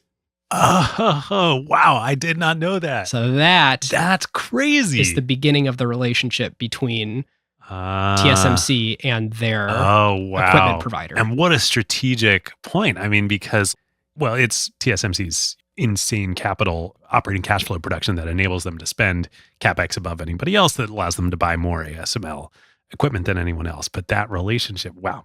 I mean, these machines, we'll get into it later. Well, yeah. It's going to blow your mind what this stuff does. All right, listeners, this is a great time to thank our big partner here at Acquired, JP Morgan Payments. When we told the team over at JPM that we were remastering our TSMC episode, they smiled and said, "Oh, we have the perfect thing for this episode that most listeners won't know about, but is super important to how international companies accomplish global trade." Which, of course, that is like catnip for us. So we were like, well, tell us more. Yes. JP Morgan has a whole trade and working capital group that helps companies manage risk and access liquidity for global trade, in addition to, of course, facilitating the actual payments to drive growth. Yep. Imagine this scenario. You're a global auto parts manufacturer, and you build up inventory of a key car engine component because it requires a super complicated production process. But then you have to wait for the final demand forecast from the actual car company, your customer, before you can ship units to them. But in the meantime, you have to secure credit lines and manage your own supply chain. Sounds complicated. Enter JP Morgan's Trade and Working Capital Group. Not only is JP Morgan Payments the leader in all the payments products we've shared over the last year that drive growth for your business, they also have 150 years of global expertise to help businesses navigate issues like this. This legacy dates back to 1799, so they literally have centuries of leading the industry through times of both economic growth, but also instability. And as you all know, you can't time the market. But if you intend to be in business for decades, you know you're going to exist through all sorts of different geopolitical, macroeconomic, and supply chain climates, just like TSMC has. So make sure you've got a great payments partner that's also prepared for anything as your business grows. JP Morgan really is a behind-the-scenes powerhouse that helps all types of businesses and industries facilitate payments, mitigate risks, access liquidity to accelerate cash flow, and so much more. Our huge thanks to JP Morgan Payments. You can learn more at jpmorgan.com/acquired or click the link in the show notes and just tell them that Ben and David sent you. Okay, back to my second sidebar. Also going to be worth it. PA Semi. We did an episode it was like episode 20 something. This is like when Acquired was a very different show, when it was actually about small acquisitions. Totally. Yeah. So I don't know that we actually covered this, but I uncovered in the research for this episode. Do you know the origins of PA Semi? No, I don't. Okay, so ARM, my sidebar number one, Yep. 1987, also created, right? They're just an IP design company, like Yep. I was saying in your sidebar. It's like Inception over here. So they just license out the ARM architecture to other companies that then design using the ARM architecture. One of their original licensees was DEC, Digital Equipment Corporation, like OG, way back in the day. Yep. So they took the ARM architecture and they tuned it for performance. And they called what they did at DEC, their version of ARM that they created, Strong ARM. And that product line within DEC would later be acquired by Intel, of all places. Okay. Crazy. What? Intel acquired an ARM architecture? Right. Like Anyway. they're the x86. Yeah, they remarketed it as X-Scale. I think they ended up shutting it down. Huh. So a bunch of the core engineers on the team, like the DEC team that have been working with ARM from back in the day, and they're like, we just got acquired by Intel.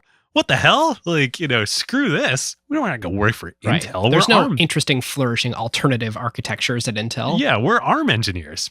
We're going to go start our own company. That's PA Semi? That's PA Semi. So the and legacy. of course, the underpinnings of all of Apple's chips today. Totally. So the lineage of all of Apple Silicon, probably the most valuable, defensible part of Apple today in terms of technology, was ARM and DEC to Intel to PA Semi to Apple. Whoa. That's wild. I don't think I ever knew that. So you can trace Apple Silicon all the way back to Apple. Yeah, because ARM was a JV with Apple, Crazy. with Intel and DEC in the middle. Wow. Okay, so back to TSMC. The short-term market is Morris basically begs all of his old colleagues in the US and European and Japanese semiconductor industries to just give the dregs to TSMC. And it really was the dregs. So here's Morris on what this was. The IDMs would let us manufacture their wafers only when they didn't have capacity or when they didn't want to manufacture the stuff themselves anymore. Now, when they didn't have the capacity and asked us to do the manufacturing, then as soon as they got the capacity, they would stop giving us orders. So it wasn't a stable market. When they So it wasn't actually a thing they wanted to outsource. They were just no, it's using just like them they didn't have the for capacity, available. so they needed some extra excess space. But then when they got the capacity online, they took it away. Right. And then the chips that they gave us that they didn't want to make anymore, well, the reason they didn't want to make it was losing money. So they basically were just transferring their losses on producing these chips Ugh. to TSMC. So how do they get out of this? So Morris continues, the conventional conclusion at the time was that there was no market. That's why the pure play foundry idea was so poorly thought of. What very few people saw, and I can't tell you that I saw, was the rise of the fabless industry. I only hoped for it. And then, as you said, but I had better reasons for hoping for it than the people at Intel, at TI, and Motorola, because I was now standing outside. When I was at TI and General Instrument, I saw a lot of these IC designers wanting to leave, start their own businesses, and the constraint was setting up their own fabs. So, like, yes, he saw that at TI, but remember, he had been considering becoming a VC instead of going over to E-Tree. Yep. So this is the ultimate end around. He becomes essentially like the world's best semiconductor VC. He takes an index out on the whole future innovation and entrepreneurship market in semiconductors by becoming the platform that they're going to build on instead of like going and investing in them. Like he enables all of it. He's like the Y Combinator of semiconductors. Right. Or in many ways, the Tencent. Tencent, of course, also does direct investing, but the idea that you could get distribution through WeChat, it's kind of like, it's not distribution, but it is manufacturing. There is a thing that you have to raise 10 to 20% of the capital that you otherwise would have needed to raise if TSMC exists. Yep. And just like Don Valentine, kind of when he left to go join VC a generation earlier, and again, it's not VC, it's TSMC, it's building the platform, but Morris is a hero. So all these engineers, they all look up to him. And he knows a lot of them personally. The ones he doesn't know, like, who's not going to take a meeting with Morris Chang, right? He almost ran TI. Totally. Like, he did all this amazing stuff. It's interesting because it's like with the incumbents, of course, because they had it in their DNA to be a manufacturer, of course they wanted to take the most profitable things and manufacture them in-house. But if you actually are betting on all these startups that will never develop DNA to be their own manufacturer, they never want to take that back. Yeah. And so Morris is now going out and evangelizing, and he's like, all these great designers, like, we're an option for you now. Like, you want to leave, you want to start your own company, you don't need a fab. We'll be your fab. It takes a couple of years. For a couple of years, TSMC has to survive on the dregs from the IDMs, the big guys. But after a couple of years, these startups get going. Little companies like Qualcomm, Broadcom, Marvell, NVIDIA, these are all started with TSMC. NVIDIA was started in 1993, only ever raised $20 million. $20 million. And never opened their own fab. I believe 100% with TSMC. Wow. Well, maybe they have other foundries too, but the vast majority of their business, Jensen talks about this, Jensen Huang, it took him actually a little while to get on Morris's radar. But once he did, the vast majority of NVIDIA's chips, TSMC makes them. And NVIDIA is what, like a $350, $400 billion market cap company now? It's wild. And only raised $20 million. It's like the AWS for chip companies. Never would have been possible before. Nope. So this is what's super cool. I don't think Morris saw this. Like, this even exceeds his wildest dreams. He was hoping for this fabless market to take off, but this creates this insane flywheel for TSMC. So the fabless market starts to grow, which they're like seeding and enabling it. As that happens, TSMC's revenue grows. And because they have 50% gross margins and 40% operating margins, they can take that profit and buy more advanced machinery, CapEx, and build more fabs, advance the level of their technology. Remember, they were starting from behind on technology. Within about 10 years, they catch up, and then they start to exceed everybody else. So as they push the manufacturing process technology forward, they're manufacturing better chips with smaller wave, process lengths. They're enabling their customers, which are the fabless companies, to get better and better performance. As they get better performance, the fabless companies can address more of the market and more use cases. So their existing customers get bigger and new fabless customers start, which gives them more revenue, which repeats the whole cycle. And, it goes slowly, like any flywheel. It takes a lot of effort and a lot of time to start turning it. But fast forward to now. So in the early 2000s, when TSMC finally caught up to the bleeding edge level of technology with other semiconductor companies, there were 22 companies that were at the leading edge. I think it was like, I don't know, let's call it 150 nanometer process or something like that at that point in time. 22, and TSMC finally broke into the pack. They were one of the 22. By the late 2000s, it had gone from 22 down to 14 that were at the leading edge. By the mid-2010s, there are 6. It's basically Samsung and TSMC, right? Today, there are 2. At 5 nanometer process is the current leading edge. Only TSMC and Samsung. Intel has been trying to get there, but they haven't been able to.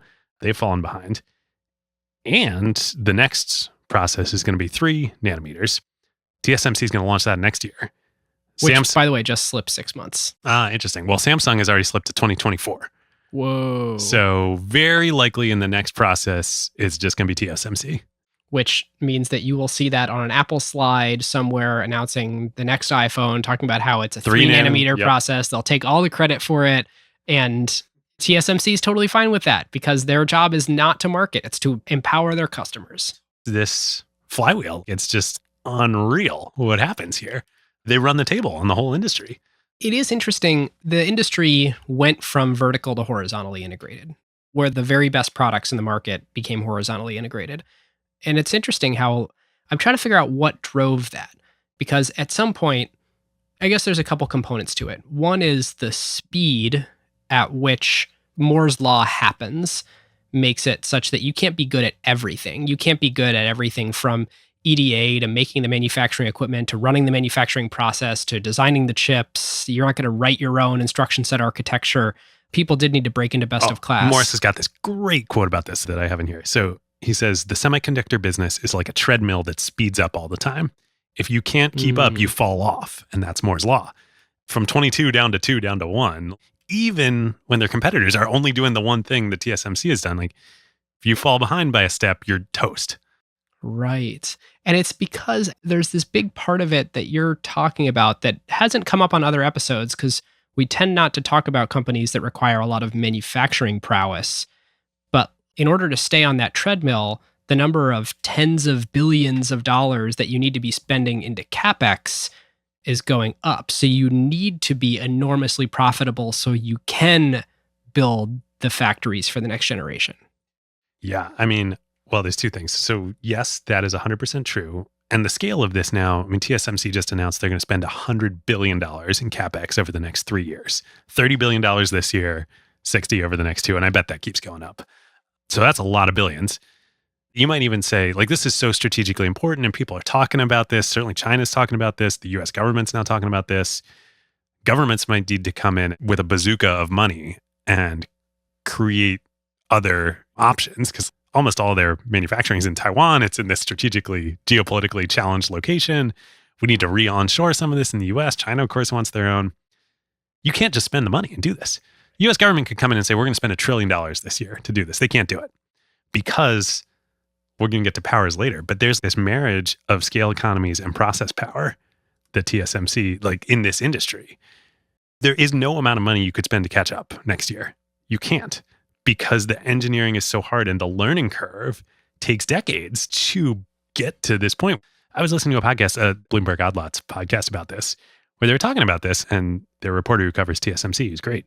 China, they were asking the question like, China could just spend $1 billion and do this, create their own fabs, and they're doing this. What's the company called? SMIC, SMIC. SMIC, yeah. It's the Chinese. SMIC, yep. Because basically TSMC seems to have picked a side in the US. Yep. And so with a little bit of prodding, I'm sure, from various presidential administrations over the last 5 years. Yeah. The guy who covers TSMC was like, they can do that and they are doing that, but they wouldn't know what to do with it. And it's not because they're dumb. It's the hardest thing It's the hardest thing in the world, yes. To do this stuff. To make the equipment that ASML does and to manufacture the way that TSMC does, it is the hardest thing to do in the world. Yeah. Anybody else could get all the same equipment from ASML. Actually, that's not true. Oh, no, I'm saying even if you could, you wouldn't know what to do with it. Right. And it's not because you're dumb. It's there are only like a small number of people in the world that can operate this stuff. All right, I'm jumping out of my seat here. So I'm going to do the ASML thing now. So the reason that some people can't get their hands on the ASML equipment is because the Netherlands did not renew their trade agreement with China. Also, likely it has been reported that probably that is because of US prodding to say, hey, these pieces of equipment you're making seem pretty specialized. You're the only people in the world who can do it. And it makes the most cutting edge semiconductor manufacturing technology. Maybe let's not sell that to SMIC in China. And so they're not doing that. Now you might say, oh, come on, how hard can this stuff be? Well, these machines... Tell us, Ben, what these machines do. Well, first of all, they cost $200 million for a machine that makes the chips. And that's going to go up to like $300 million. And by the way, on a lot of this, we have a lot of thank yous for John Bathgate and Britton Johns from the episode of The Knowledge Project that they went on to talk about a lot of this stuff. It takes 4 747s to ship one of these machines. So you buy one, your TSMC, you buy one and it arrives in, of course, the 747s. Then there's a crew of ASML employees on site, not only to assemble it, but then to help you run it. So like you mentioned, these companies are deeply integrated with each other to pull this off. Okay, so what does running it mean? What do these machines do? Okay, so it becomes exponentially harder to manufacture chips the more dense they are. So, David, you mentioned that 150 nanometers or so from several years back, and we know now that the M1s are made on this 5 nanometer process. Well, the wavelength of white light, of regular light, is 193 nanometers. Ooh, that seems like a problem. Well, it's certainly wide, but, you know, we're humans. We come up with clever solutions. We can solve this. And so you shoot it through a lens, and maybe you shoot it through some water. Like a laser. Well, not yet. But even that really only gets us to like 11 nanometers. So how the heck are we supposed to make these chips where the transistors are ostensibly only 5 nanometers apart when what we've done to date, shooting through lenses and shooting through water, gets us to 11 nanometers? Well, okay, so this is crazy. You have to create a plasma. So what they do, and this is called extreme ultraviolet light, or EUV, this is a process that is just wild. On one side of the machine, you drop molten tin. On the other side of the machine, you then hit it with a highly specialized laser. You perfectly pulse them. It explodes into a plasma, which creates extreme ultraviolet light. Now, of course, this is hard enough to do, as you can imagine how that might work. But you actually have to do that 50,000 times per second. Yeah, and what I read is that the accuracy with which that laser needs to hit the drop of molten tin is more precise than the calculations to send the Apollo missions to the moon. And you got to do that 50,000 times a second. Unbelievable. And now, of course, think a little bit more about this. Well, wait a minute. That wavelength is so small. We're going, shy of 11 nanometers here. We're going to 5 nanometers, 3 nanometers. That actually it is absorbed by all known mirrors, which we're used to reflecting light, but they don't reflect this light because the wavelength is so small. So part of this process involves reflecting it a bunch of times, like 20 or something, before etching the silicon. So what do? Well, ASML actually needed to invent a new type of mirror to do this, and they also needed a contract with a German company to make this special type of laser, which is the only known company in the world capable of making it. This is crazy hard stuff. They only make 50 of these machines per year or so. They used to have competitors, like Nikon used to compete with ASML on this, but it's too hard. They gave up. That's how hard extreme ultraviolet lithography is. And of course, we haven't talked a lot about this, and I think it's outside the scope of the show, but just to overly simplify, lithography is kind of the process of taking that silicon wafer and etching a design on it. And if we want to do that in smaller and smaller ways, we got to do with more and more specialized equipment. And at the end of the day, if you want to make the M2, the M3, the A18X Bionic, whatever it's going to be called. Bionic. There is no other way to make it than this extreme cutting edge alchemy. It truly is alchemy.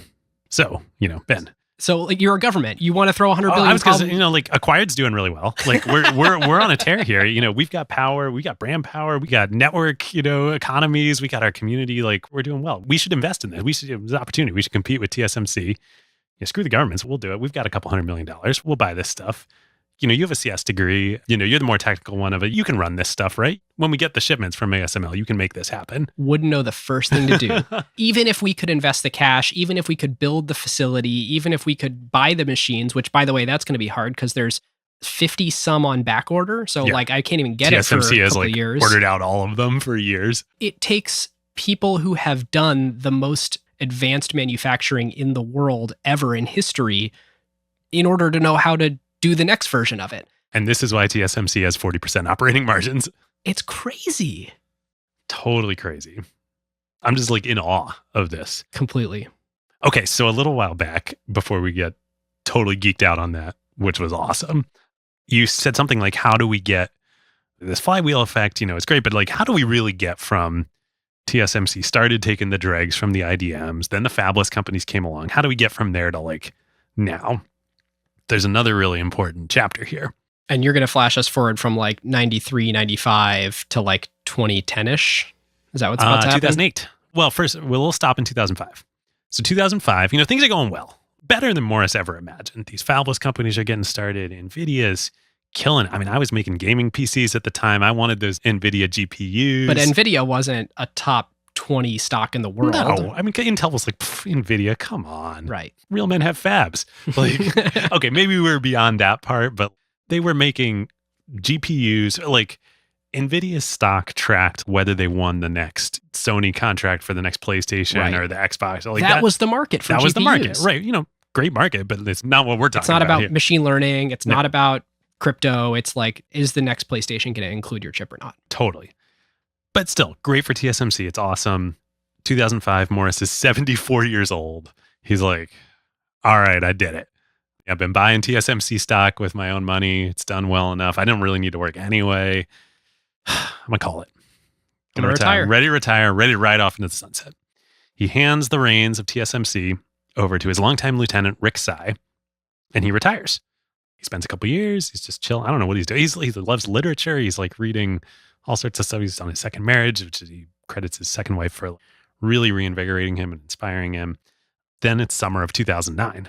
By the way, that's right around the time that people were starting to speculate that EUV might work. All this had been kind of an idea to this point. There had been science projects before. Yes. Oh, cool. I didn't realize that. Yep. Oh, well, this is going to make what happens even more sense. The financial crisis had happened in 2008. Mm-hmm. And, you know, chaos everywhere. We've talked about it lots on this show. Surprise press conference, TSMC, summer 2009. They announced that Morris is returning to lead TSMC as CEO. Rick is out. Morris is coming back for the third act of his career. I don't even know what number he's wearing. He's not 45 because that was, you know, the second act. He's like Jordan. He's beyond Jordan at this point. Coming back, he's going to be CEO again at age 78. Rick would actually have a second act himself. Do you know what Rick is doing now? No. Rick is CEO of MediaTek, which spun out of UMC. So like he's doing fine. Rick's doing great. But Morris comes back. Why does Morris come back? But this is heralded as like kind of a botched transition, right? Yeah. Well, there's a lot of stuff going on. Like from Morris to Rick, people kind of viewed it as like, you didn't really do a great job bringing in the next CEO of the company. Maybe. I don't know enough to say. Okay. I think maybe, but also like there's a lot going on at this moment in time. So the financial crisis, that's like a crisis that's affecting everybody. So that's one thing. But the other thing, so in the press release, there's a quote from Morris. And he says, 1, this move will not affect TSMC's fighting spirit and is likely to spur greater intensity. But 2, he says that he sees, quote, golden opportunities ahead. What are these golden opportunities that he's referring to? It's 2009. Mobile. Right. The smartphone. 2007 in July, the iPhone comes out. 2008, the iPhone 3G comes out with the App Store for the first time, the SDK, all these developers building for it. But of course... And Android comes out in 2008? Yep. Apple had to this point, building, you know, this operating system, this scaled down version of OS X, it's Unix, but they weren't designing their own chips. They just used an off-the-shelf Samsung chip. They got it right with saying like, hey, we got to use ARM in these things because we need a really low power device. So they've done actual God's work and magic to be able to bring a PC x86 operating system, create a sub-operating system computer from in it, your hand. Totally, that runs on ARM. Yep. A miracle. But of course, it's an off-the-shelf Samsung processor. Totally. Well, even that's great for TSMC. Like, you know, Intel's not making that. Okay, so that's one. We're going to talk more about that in a sec. But we should say, and Samsung also fabbed it, because Samsung is both a chip designer and a but the point manufacturer. Is, on mobile, the previous whole paradigm of computing and silicon and everything was PC. It was like stuff plugged into a wall. Yep. It was Intel. It was x86. And like, yeah, TSMC could now access some of that because AMD went fabless, but come on. But now all of the leading companies that are going to make silicon for design. So our ARM-based. ARM companies, Qualcomm, Broadcom, MediaTek, Apple, Who all are fabless. all are fabless. Okay, so that's a big opportunity. And guess who knows all of those people? Morris. And we should say, too, 2009 was an interesting tipping point because if you'll remember back to the 2007 introduction of the iPhone, Steve Jobs has a slide where he says their goal is to get 1% of the existing smartphone market. Right. So Apple had no notion. I mean, Google had no notion of how big smartphones were about to become. In 2009, we're starting to see, I think the iPhone 4 came out. We're starting to see a ton of different OEMs making Android phones. You're moving into this era where everyone's looking at each other going, oh, this might actually be the next computing paradigm. Yeah. Well, it was half of the next computing paradigm. Remember back, this is when I started in VC. There were two waves that everybody was talking about. Mobile and social? Mobile, and on the consumer side, everything's shifting to mobile. Mm-hmm. That was what happened. Bring your own device? Well, sort of, you're on the right track. What happened in the enterprise? The cloud. The cloud. Right. So you got mobile and you got cloud. And it's so simplistic, but those are the two things that drove trillions of dollars of market cap over the next decade. Well, what's the cloud? So at first, the cloud is good for Intel, right? x86, you're putting CPUs in the cloud. Amazon's buying lots of... Dude, the cloud's the best thing that ever happened for Intel. Those are incredible server architecture. It was the best thing that ever happened to Intel. But as the cloud progressed and computing workloads progressed, the CPU became a lot less important. Like AI started becoming a thing. CPU, like, yeah, maybe you need some of that. Maybe you'll use Intel, maybe you'll use ARM, like whatever. But what really matters... Well, the majority of cloud workloads are still on CPUs today. Fine. But you're right, future looking. Why is NVIDIA now a $304 billion market cap company? It's not because of the PlayStation. And it's bigger than Intel, right? And NVIDIA's 2x Intel's market cap, something like that.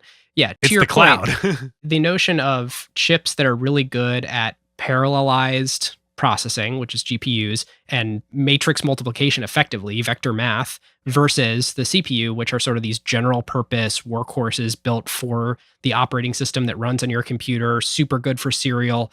Of course, there's like multi-core, there's 64 cores on a CPU now, so they're good at parallelization too, but all this stuff, especially... And machine learning is GPUs. It's GPUs and it's specialized, like the Tesla Dojo stuff. That's not x86. Oh, yeah. We're in this. I mean, the other thing that foundries enabled, the fabless era enabled, is the custom chip. Like everybody's building custom chips for all sorts of things. Yep.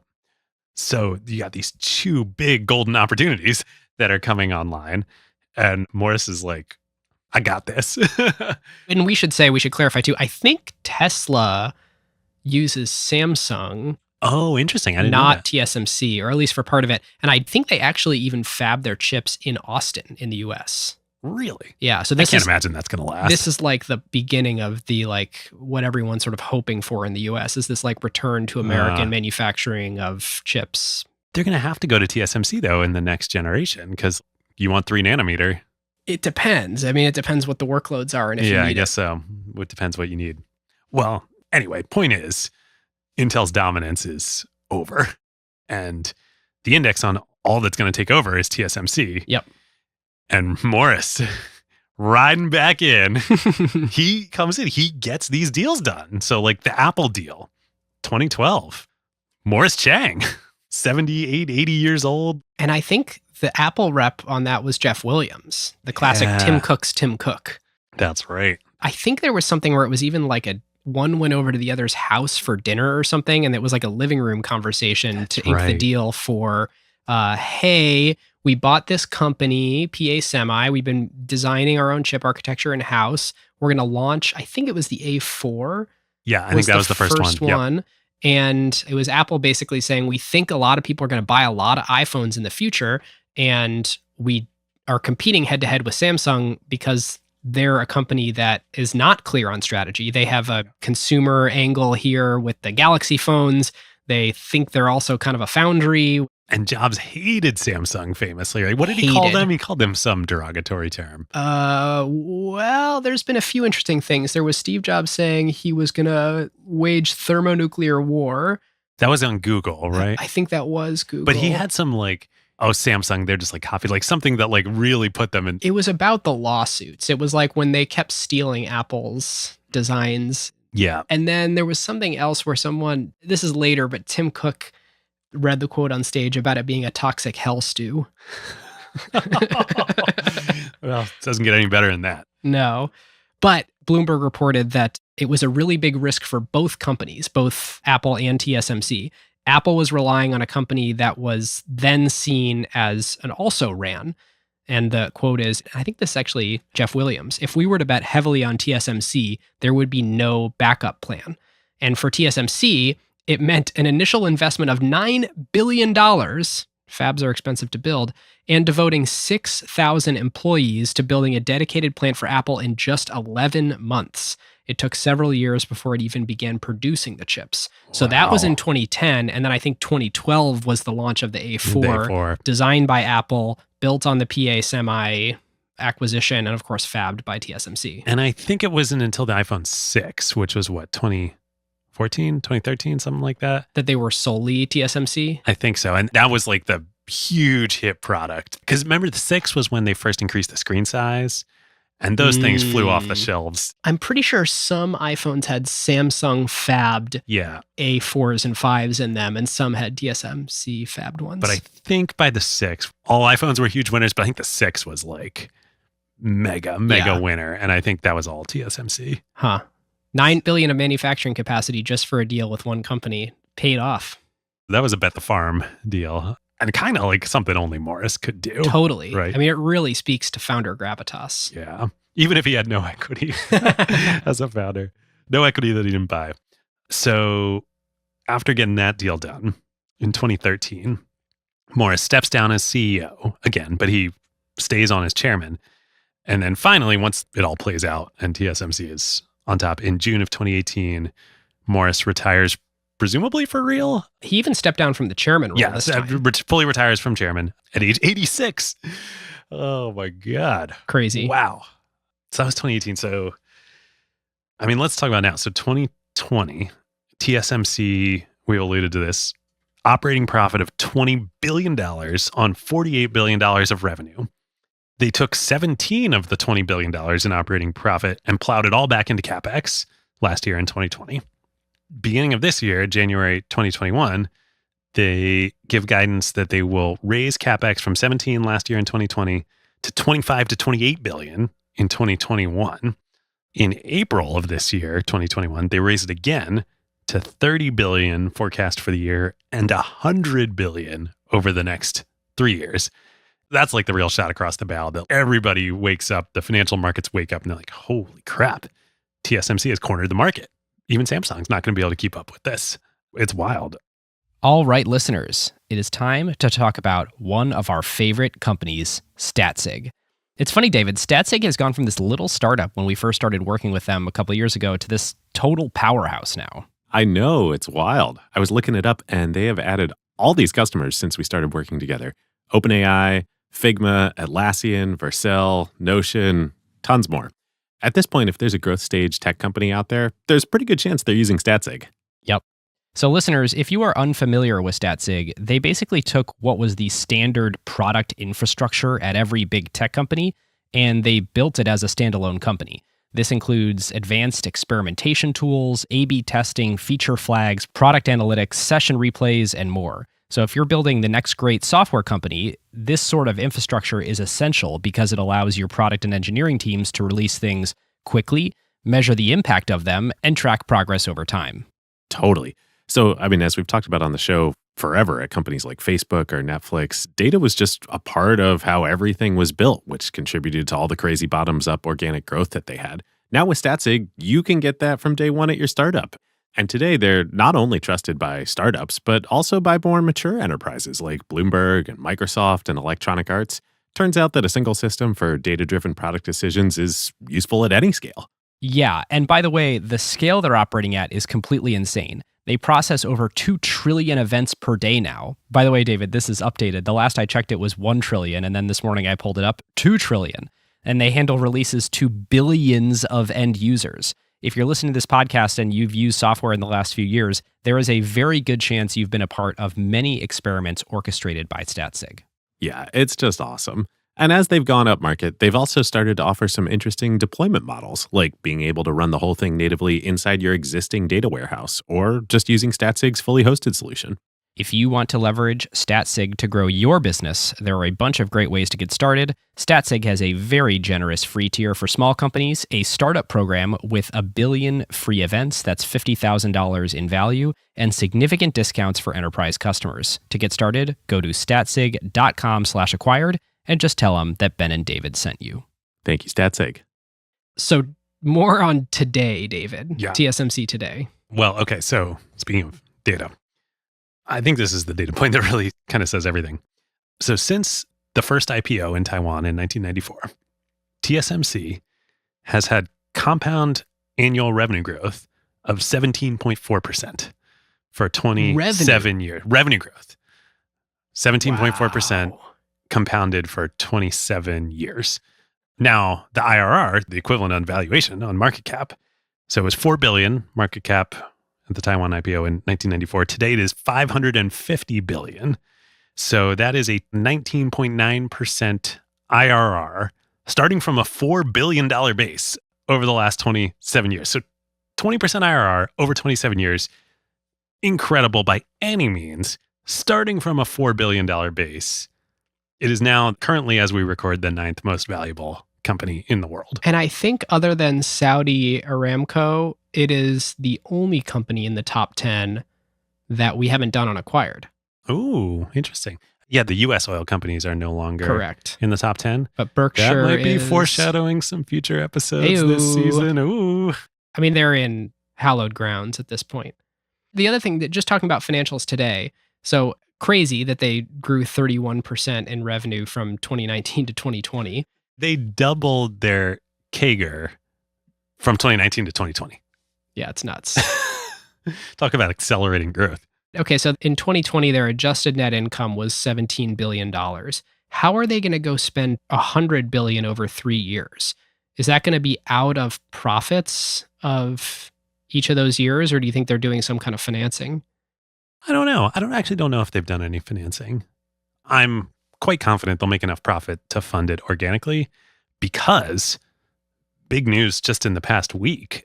They started this a little earlier in the year, but now they're really doing it. They're getting away from Morris's second big innovation of reducing prices. In fact, I think they're going to raise prices, raise this prices. year by 20%. So the first announcement a couple months ago was they're not going to cut prices. And then they just announced they're going to raise prices. Nobody's ever done this since the pre-Morris days. Pricing power in action. Totally. I mean, what a clearer picture of how they have taken a commodity business and turned it into, I mean, this has got to be one of the biggest moats of all time. Totally. I mean, they've got $28 billion of cash and cash equivalents on the balance sheet, and they're going to use that and all the cash that they generate from their operations to plow directly back into making sure that everybody else is 5+ years behind. Unbelievable. The other thing is that they already are the largest. They have over 50% of the market for foundries, for all contract manufacturing of chips. And like 95+% of the profit. Correct. I thought where you were going with that. It is also true that they have 90% market share on the current generation, like the leading edge chips. Yeah. In the 5 nanometer, Samsung has like 5-10% market share and TSMC has 90+%. In many ways, Going to 100. they're the Apple of semiconductors. They don't have all the market share, but they have all the most profitable market share. Yeah, exactly. They are the iPhone of semiconductors. Like you can still buy previous generation, worse technology from other, and for plenty of, on the Odd Lots podcast, this was actually, they talked about sort of like the bear case going forward for TSMC. And one potential one is that, the processing power is so good that you're not going to need the leading edge anymore. I find that a really weak argument. Like you always need the leading edge. You think Tesla doesn't want the leading edge? Totally. You think Apple doesn't want the leading edge? Software will always match the complexity on the most advanced hardware it can run on. Totally. Which is why, I love when people are like, Apple's slowing down my computer. I'm like, yes, I'm sure that's what's happening. They wrote special code that they're putting on there to make the consumer. No, it's because every piece of software just always assumes that it has the most advanced processor on earth, and it always gets to developers Sure, they test on 2 and 3-year-old equipment, but no one's making sure that the 6 and 7-year-old laptops are as performant. Software is designed for the current generation as hardware. You think that Google and Amazon are going to be like, now we're good? Right. Hell no. It actually is worth touching on. There's one other interesting bit about this 5-nanometer process, which first of all is a marketing name at this point. What it used to or originally referred to was the length on the gate on the transistor. At this point, it's not exactly 5 nanometers, and the additional performance is not going to come from, making smaller gates. Here's the interesting thing, though. You actually can't put these transistors much closer to each other. So if you think about silicon atoms that are between the transistors, you can only fit 5 of them in a nanometer. So in a 3-nanometer process, sure, it's marketing 15 speak, to work but with. Right, like at some point, you cannot subdivide silicon anymore. So either we need to change the substrate, or the innovations are sort of going to come from elsewhere. Which has always been the case. Like Moore's law was technically the doubling of the number of transistors on an integrated circuit. Now it comes from multi-core. It comes from all the other advancements of figuring out how to make chips do more stuff faster. Yep. That I think is going to keep going.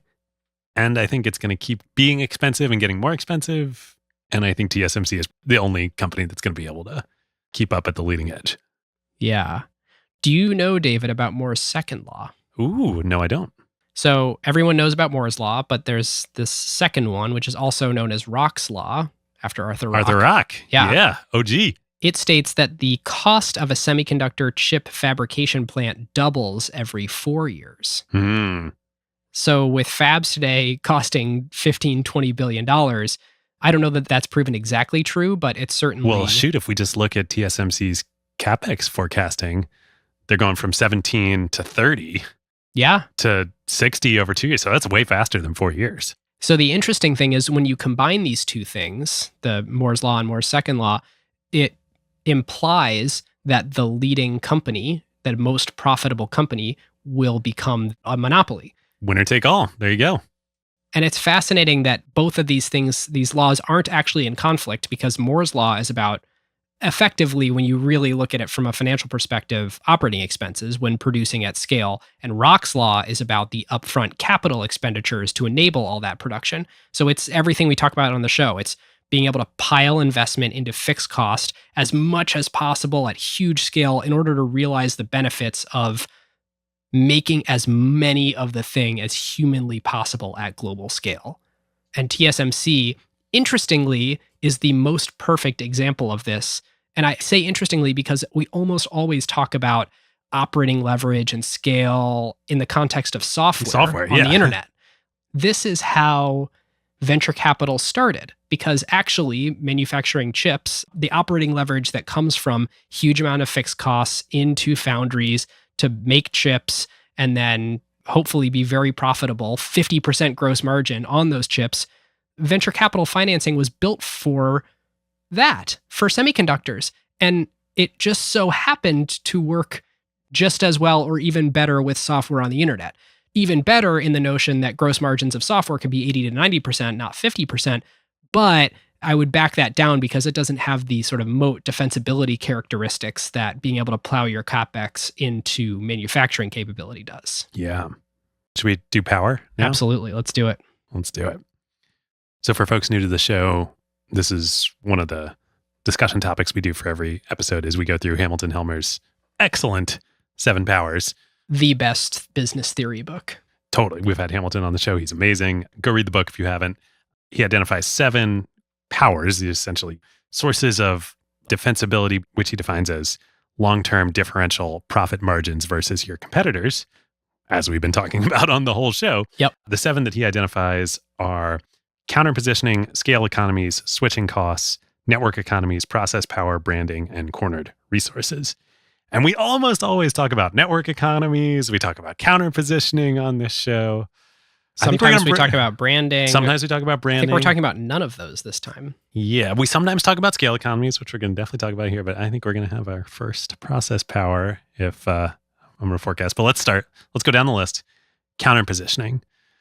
I mean, like maybe you could... When they were starting, and in particular, would the incumbents have started with the exact business model No, because their profit center was the integration, all the margin you get of integrating design and manufacturing.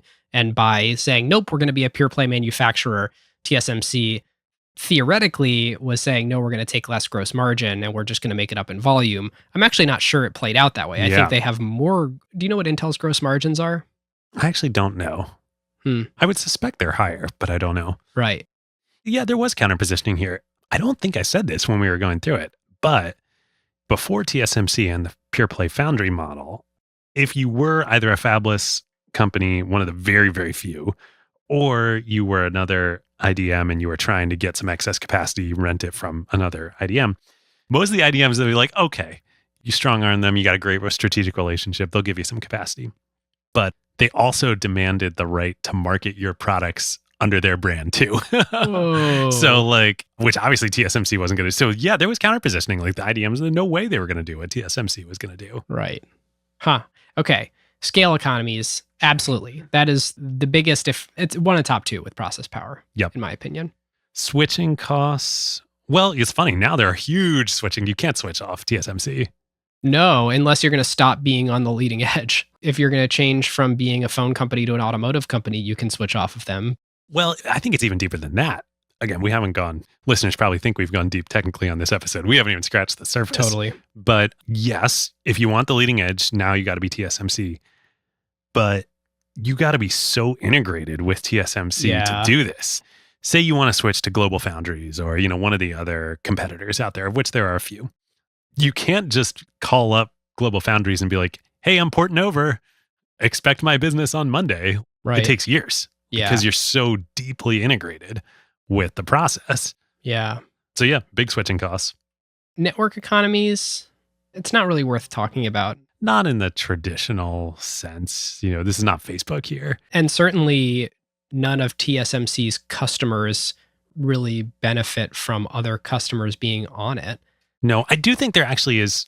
I don't think Hamilton captures this in his 7 Powers, and I don't know if he would consider this one, but there is like an ecosystem aspect here because the EDM companies and the IP companies are so deeply integrated with TSMC. If you want to be using ARM, for instance, or, they're kind of the best integrated with. Now, I don't think that's network economies. That is kind of like this ecosystem thing. TSMC actually has a name for this. They call it like the Open Innovation something or other. It's some corporate name, but it means this. I do wonder if it's actually worse for a lot of people that Apple is a TSMC customer because who else has access to the 5 nanometer process right now? They're going to take as much as they can. Right. Yeah. Good point. Process power. Yes. I think finally other got than one. Pixar, this is the first time we've really, although we weren't doing 7 Powers during. Yeah.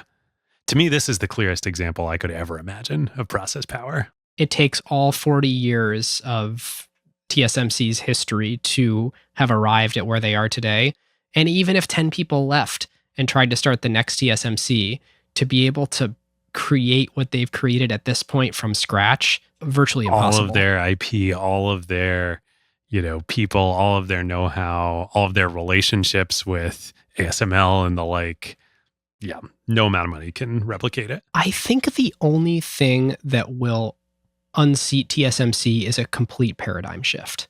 Yeah. Something where, like what mobile did to desktop, if there's something where the compute required in the future is unable to be provided by anything that TSMC is good at today. If all the crazy laser molten tin ASML stuff we were talking about, if all of a sudden there's discovered a new, either different Quantum or way computing. cheaper way, quantum computing, Could way be to it. do this, then that kind of could reset the playing field. Yeah, totally.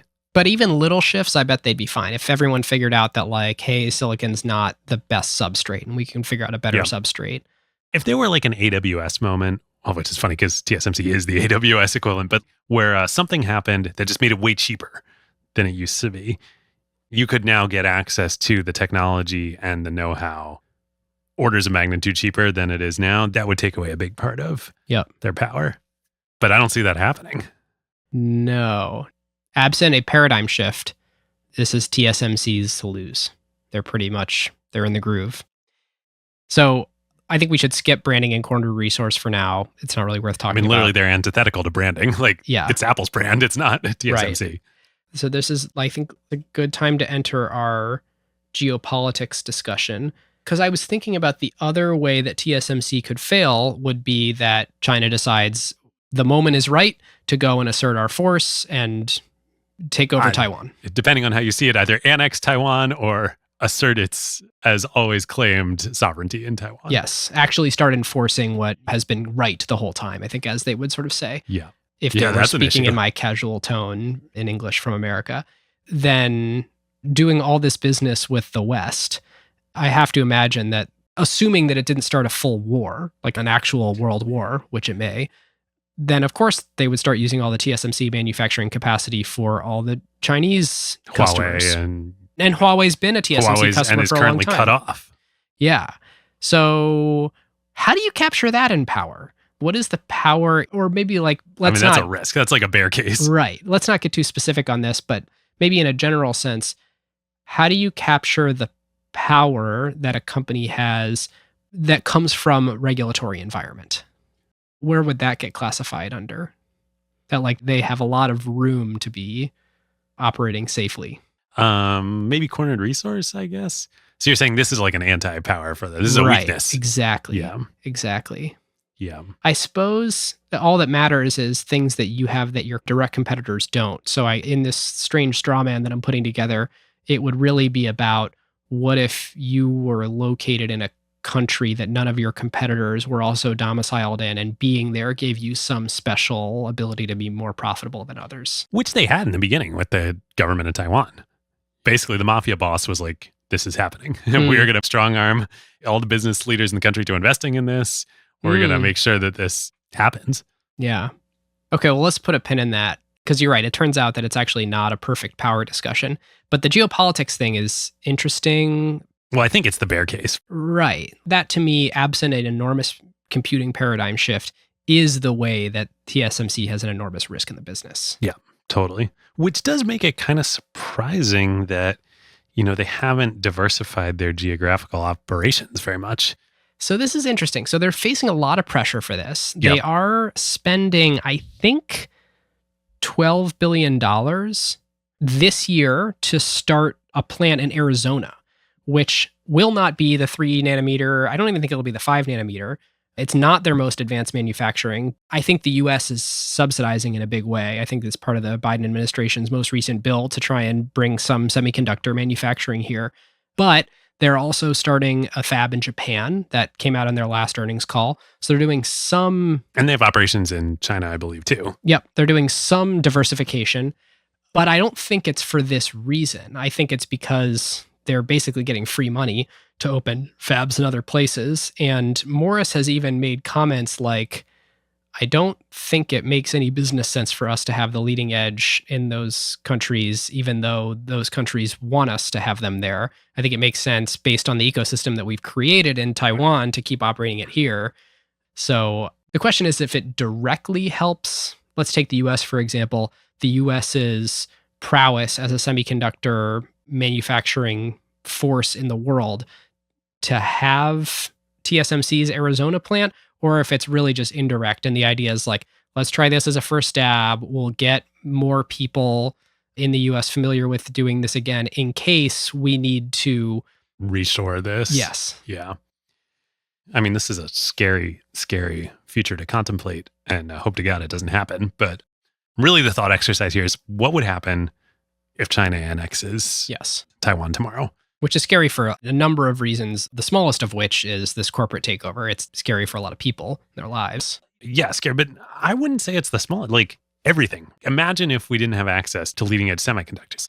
Yeah. That's everything. What part of our lives do not run on semiconductors? Ford can't make F-150s right now. Basically, all of our technological progress would stop. Yeah, you're right.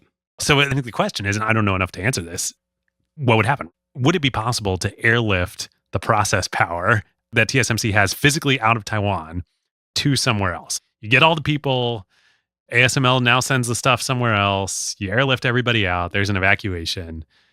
Does the process power come with it or not? I don't know. That's a good question. I mean, if the Toyota production system is an example where Toyota tried to, there was that factory, that joint venture with, was it GM? Yeah, the NUMMI plant that's now the Tesla plant in Fremont. With Toyota trying to replicate their process somewhere else didn't work. Now, it wasn't under threat of war. Right. This one would need to.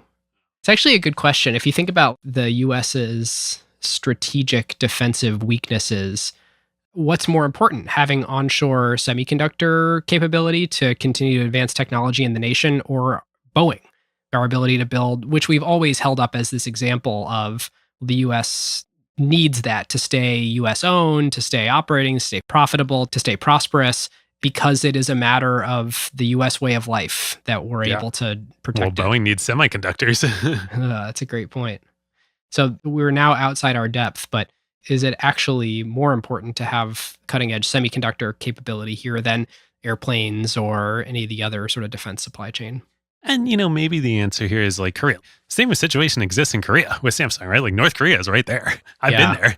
I've been to North Korea. Like I went to the DMZ. Like, it's so weird. It's like an amusement park. Weird. It's super, super weird and bizarre. But yeah, North Korea is right there. Maybe it's the same. Like China's right there, but this isn't actually going to happen. But I don't know. It feels in the last year like the risk of it actually happening has ratcheted up quite a bit. I think so. I mean, it's like globalization as a whole. It is in the best interest of everyone to continue to share resources, to continue to entangle everything until somebody decides that it's not, and then we have a big problem. And hopefully for lots of reasons, it just continues to be okay that TSMC is located on an island that is of disputed claim. Yeah. Maybe the best thing that could happen is my carve out a while back was the book by the Harvard Astrophysics Department about Oumuamua that he postulates was an alien spaceship. Maybe if we discover that aliens are real, that's going to be the uniting force, like all these conflicts seem pretty petty. Yeah. I wouldn't use that as an investment thesis though. No. Okay, before we get into playbook and just hit some things that I think we missed during the narrative, or at least didn't put a fine enough point on in the narrative, I have a what would have happened otherwise that I would have hit. We haven't done this in a while. No, we haven't. And I'll just read this as a direct quote from Bloomberg. And there were some awesome sources for this episode, all of which are linked in the show notes. In the mid-2000s, as Apple Inc. was preparing for the release of its new smartphone, Steve Jobs approached then CEO of Intel, Ottolini, about providing the chips for the iPhone. Intel already sold iPhone, the processors that ran on its Macs, but Jobs need to add made video to Acquired so that everybody can see the look on my face right now. I'm just like, literally, I got like fists in the air. I'm so happy. And remember, Ottolini was the guy that Jobs brought out on stage during the Intel transition when they were burying the PowerPC to say, this is the future, this is the partnership. So, okay. But Jobs made what Ottolini considered a lowball offer, and Apple awarded the contract to Samsung. It later began designing the chips itself, eventually outsourced production to TSMC, a contract manufacturer in Taiwan that had been founded, blah, blah, blah, blah, blah. So what could have been? Apple went to Intel and said, do you want this contract? Because they were partners on the Mac. Totally. And apparently it was less about the fact that, I'm sorry, you want to use ARM? What? No, we're the x86 company. And it was more about, we felt it was a lowball offer. Biggest strategic error of all time. All right, I'm going to postulate a playbook theme, and I'm going to put forward as a postulate. More than a playbook theme. What's the, like in geometry, there's like laws, right, that are proved, but then there's like postulates that are like, you can't prove them, but our fundamental understanding of the universe doesn't work if they don't work. Whatever that is, axioms, I don't know, whatever it is. I'm going to put one of those out there. Please. Never make strategic decisions based on economics. This is prime example. Like the number of, we talk about this all the time on this show. VCs passing over valuation on something. Andreessen getting cold feet about a $300 million valuation on Uber. Yep. Right. This Intel move passing on being partnering with Apple. And maybe more specifically than economics. Because you could imagine that you would want to pass on this if Intel didn't get any of the upside from the deal. Assuming that the structure is right, then passing because a number is too low in the structure. Or Ford Motor Company not hiring Morris Chang over $1, whatever. It's just, humans are so prone to cutting off their noses despite their faces. So we already have the Rosenthal doctrine of never bet against the internet, but now we have the Rosenthal postulate, which is never make strategic decisions based on pricing. Based on pricing. Based on not economics, but pricing. I like it. I need to add a new section to the Acquired website. All right. All right. Next on Playbook, is another one on Intel fading. So it takes a very long time to become irrelevant. So despite Intel's stock price being, I think TSMC is like 2.5x Intel stock price. As a matter of fact, ASML is actually larger than Intel by market cap now. They are the sole source provider of one thing in the value chain to mostly one company, and they're bigger than Intel now. I'd be fascinated. Okay, so public markets investors who are listening, shoot us a DM in Slack or post in general. acquiredfm@gmail.com. Or acquiredfm@gmail.com. Whatever channel works for you, or Twitter, whatever. I'd be super curious if you are along this thesis that we're sort of laying out on the show. How are you playing it between TSMC and ASML? Which is now Europe's most valuable company. Right. I mean, probably you just invest in both, but how do you think about that? Right. And what's the up-and-comer? That's kind of speculative at this point, but could be another puzzle piece here. Yeah. Are you also shorting Intel through all the, like, well, yeah, what do you do here? All right. So my point on Intel is it takes a long time to become irrelevant. They still control 80% of the computer processor market, and they have an even bigger share in servers. So despite everything we're saying, it's still huge. Workloads running on CPUs that are in computers and on the cloud, pretty big business. Yeah. The majority of workloads that are happening in the cloud is not Tesla Dojo. It's, I don't know, some company that's not a tech company somewhere in the world running their Outlook server on Office 365. Yep. Absolutely. Doesn't need 5-nanometer process. Two other Intel things. One is that indecision has been very tough on the company. Bob Swan, who was the former CEO, started to prepare to outsource manufacturing of Intel-designed chips to TSMC. Whoa, like that. wow. I think even like 2 years ago, this was the plan. They finally decided, throwing in the towel, Intel was the greatest chip manufacturing company in the world. Real men are sensitive. They talk about their feelings. Bob Swan is no longer the CEO of Intel. And now, in a complete reversal, their new CEO, Pat Gelsinger, wants to turn Intel into a foundry themselves, by which other fabless companies can contract with Intel to build.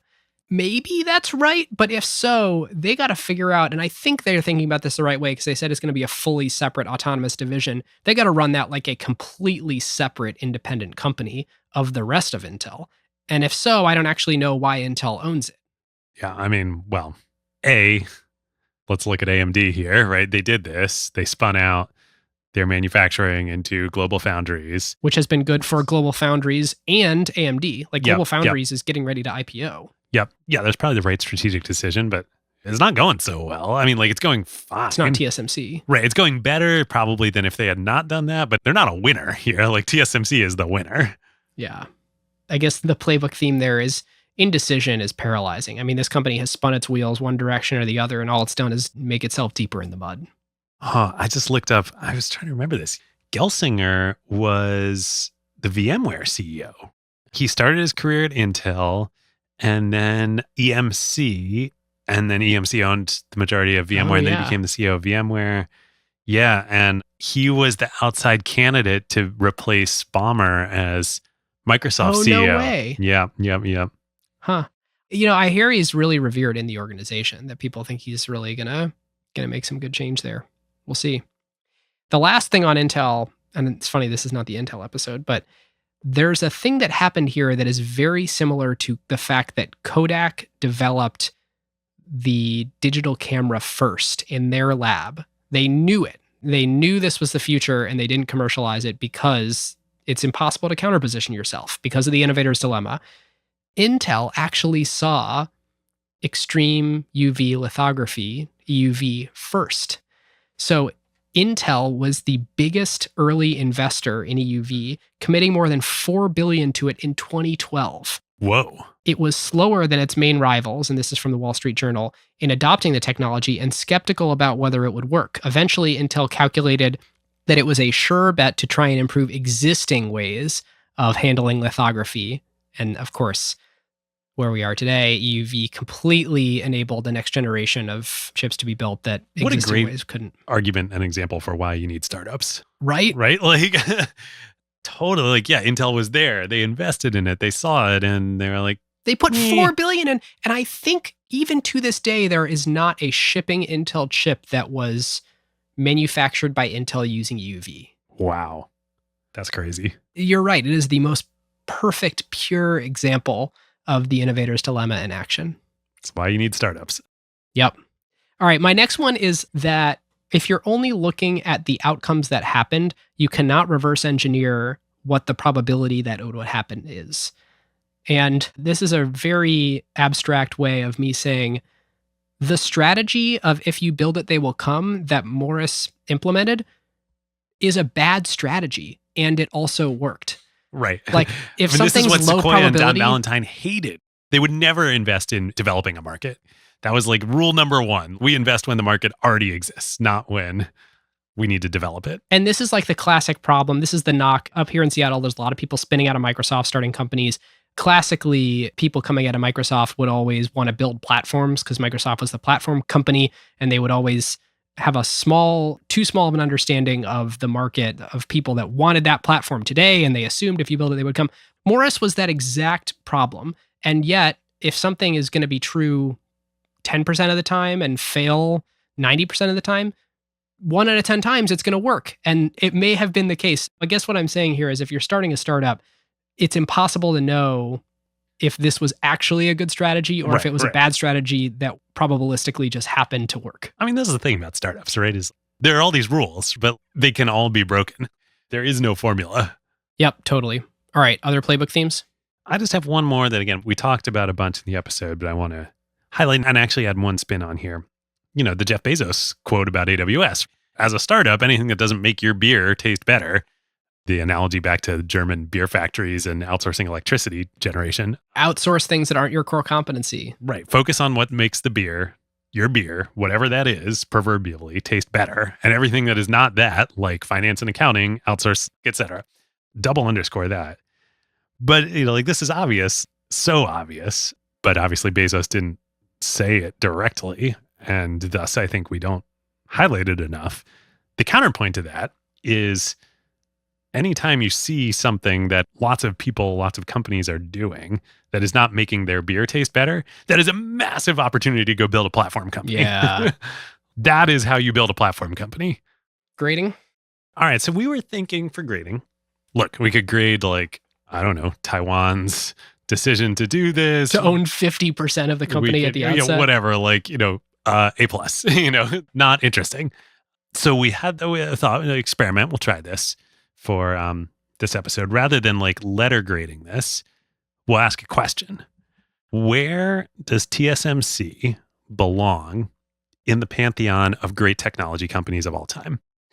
Is it FANG level? Is it like top 5? Is it top 10? Is it like top 20? Like, where is this? What is the right context in which we should be placing TSMC, this whole story, the company, the power, all of it? So interesting because it really does raise this question of value chain. I mean, we talked about the 5-part value chain that exists today for making chips.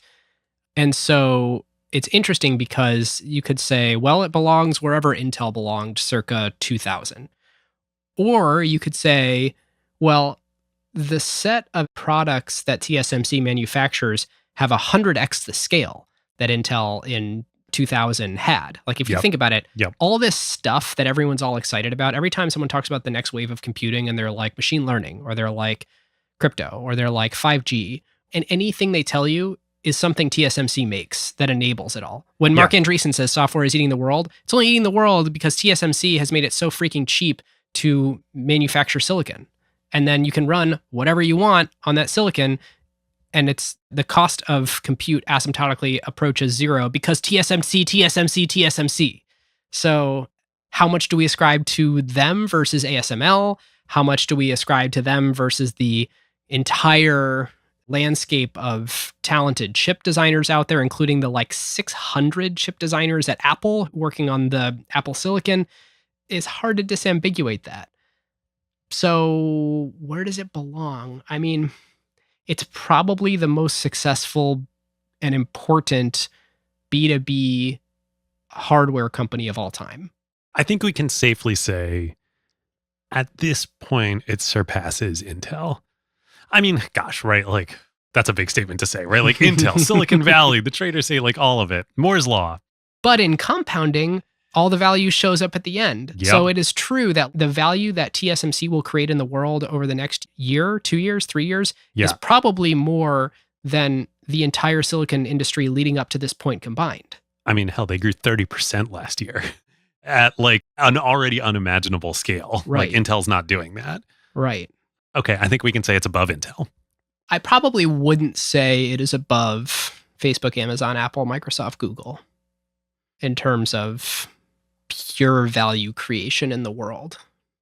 I mean, devil's advocate, you could argue that none of the innovative things those companies are doing now happens without TSMC. Yeah, unless the foundry model and the fabless model was inevitable. Yeah, maybe somebody else would have done it. Yeah, maybe. But they didn't. They didn't. And Morris did. I mean, guys, the thing that is really just beating me over the head in this episode, we've probably beaten all of you over the head with, or at least I have, is, look, there's the geopolitical risk with being in Taiwan. Other than that, I don't know that there is a stronger moat that any company has in the entire world than TSMC. Compare it to all the FANG companies and Microsoft. Those are very, very strong moats. But we've seen all of those, they've changed. They're new companies, they've emerged, Microsoft fell and then now it came back with new strategy, and Facebook's not that old and Google's not that old. TSMC is impenetrable. Yeah, their business model and the costs required to compete are such that they have... It's like bulletproof. It's everything but bulletproof. Yeah, totally. Sadly, yeah. So, I don't know, maybe we're exaggerating because we're like so deep in it. Like we always go native on these episodes. Right. The only way it could be more valuable is if the company had an army. It's like if people talk about the US dollar is backed up by the full faith of the US government, which implies guns. Yep. And so it's only because everybody's currently playing by the rules that any business gets to stay in business. And so this one just happens to be a little bit more at risk than other ones. All right. So I think we can safely say top 10. I think the question is it top 5? Well, defensible is an interesting question. So in 30 years, will TSMC be a huge company?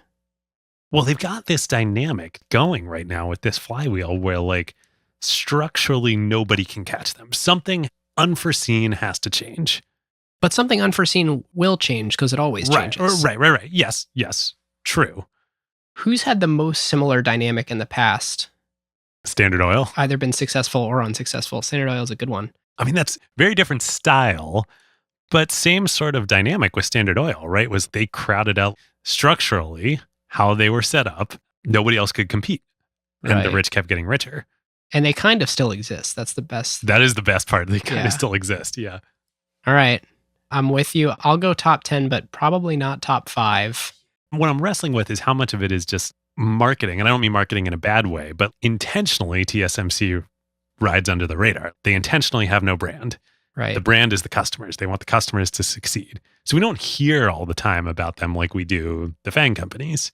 Yeah, we will start to. I think anybody who tunes into this episode probably saw the name of the episode and then thought, I should tune into that because I've seen more about this thing recently that I previously didn't know about.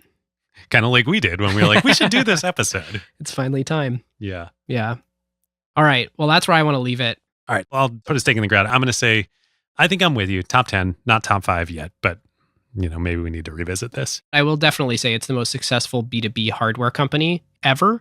And the question is it the most successful B2B company ever? I'd say it's probably just competing with Microsoft there. Yeah. I mean, and again, maybe even like across all industries, right? Like look at, semiconductors run everything. Yeah. And they run semiconductors. Semiconductors are the new oil, David. Okay. Enough. We got to bring this one home. Carve-outs, let's do it. I've got 2. Jenny and I were just down in Santa Barbara for a couple of weeks, rented an Airbnb down there. It was so great. We did that last year. Hopefully this becomes an annual thing in the summer. Yeah. Escape the freezing San Francisco summers. So while we were down, we don't watch a lot of TV usually, but it was like change of scene, summertime in a new place. We're like, all right, well, we'll watch some TV together at night. So this is like, for the percentage of you out there who are living under a rock like me with TV, we've watched now most of Ted Lasso season 1. Because we heard season 2 was terrible, but that made me think, well. It was terrible. It is terrible. But season 1's great. That made me think, if people are this upset about season 2, that means season 1 was really good. It's so good. If you haven't watched it, we're on episode 8 now. So we're welcome to not the quite club. done. So good. Love it. And then the other TV show we watched, this was Jenny's suggestion, old school throwback, show called Greek, which aired in the mid 2000s and is about Greek like sorority and fraternity life at a fictional university. And like, it's just so good. It's like one of those heartwarming period pieces, but it was right from like when we were in college. So like, yeah, it's fun. Nice. All right. David watching TV. Who knows what could change in the world? Right. Maybe TSMC's mode isn't as deep as we thought. All right. Well, mine is a book that has been recommended to me for 2 or 3 years now, and I finally got around to reading, and it was awesome. It's called Who is Michael Ovitz? And if you've read Shoe Dog and you've read The Ride of a Lifetime and you've read, what's the Ford one? An American Icon, these iconoclastic What's there's a CEO, Sam Walton founder, one, business Built in books. America, I think. Yes. Yeah. This one needs to be on your list, especially if you've enjoyed any movies or TV shows that were put together in the last, well, let's be specific. Or our two-part Andreessen Horowitz series. Totally. From like 1975 to 2000, Michael Ovitz put everything together. And it is this wonderfully written book about an unbelievable business story, the strategy behind it, the way that with Creative Artists Agency, they just completely upended the entire industry in Hollywood and did it really without ever talking to the press. And were very tight-lipped about it. For some Hollywood outsider, I found the book really wonderful, really compelling. I also think I previously had only read The Ride of a Lifetime and watched the Disney Plus special about sort of the history of Disney and Disneyland.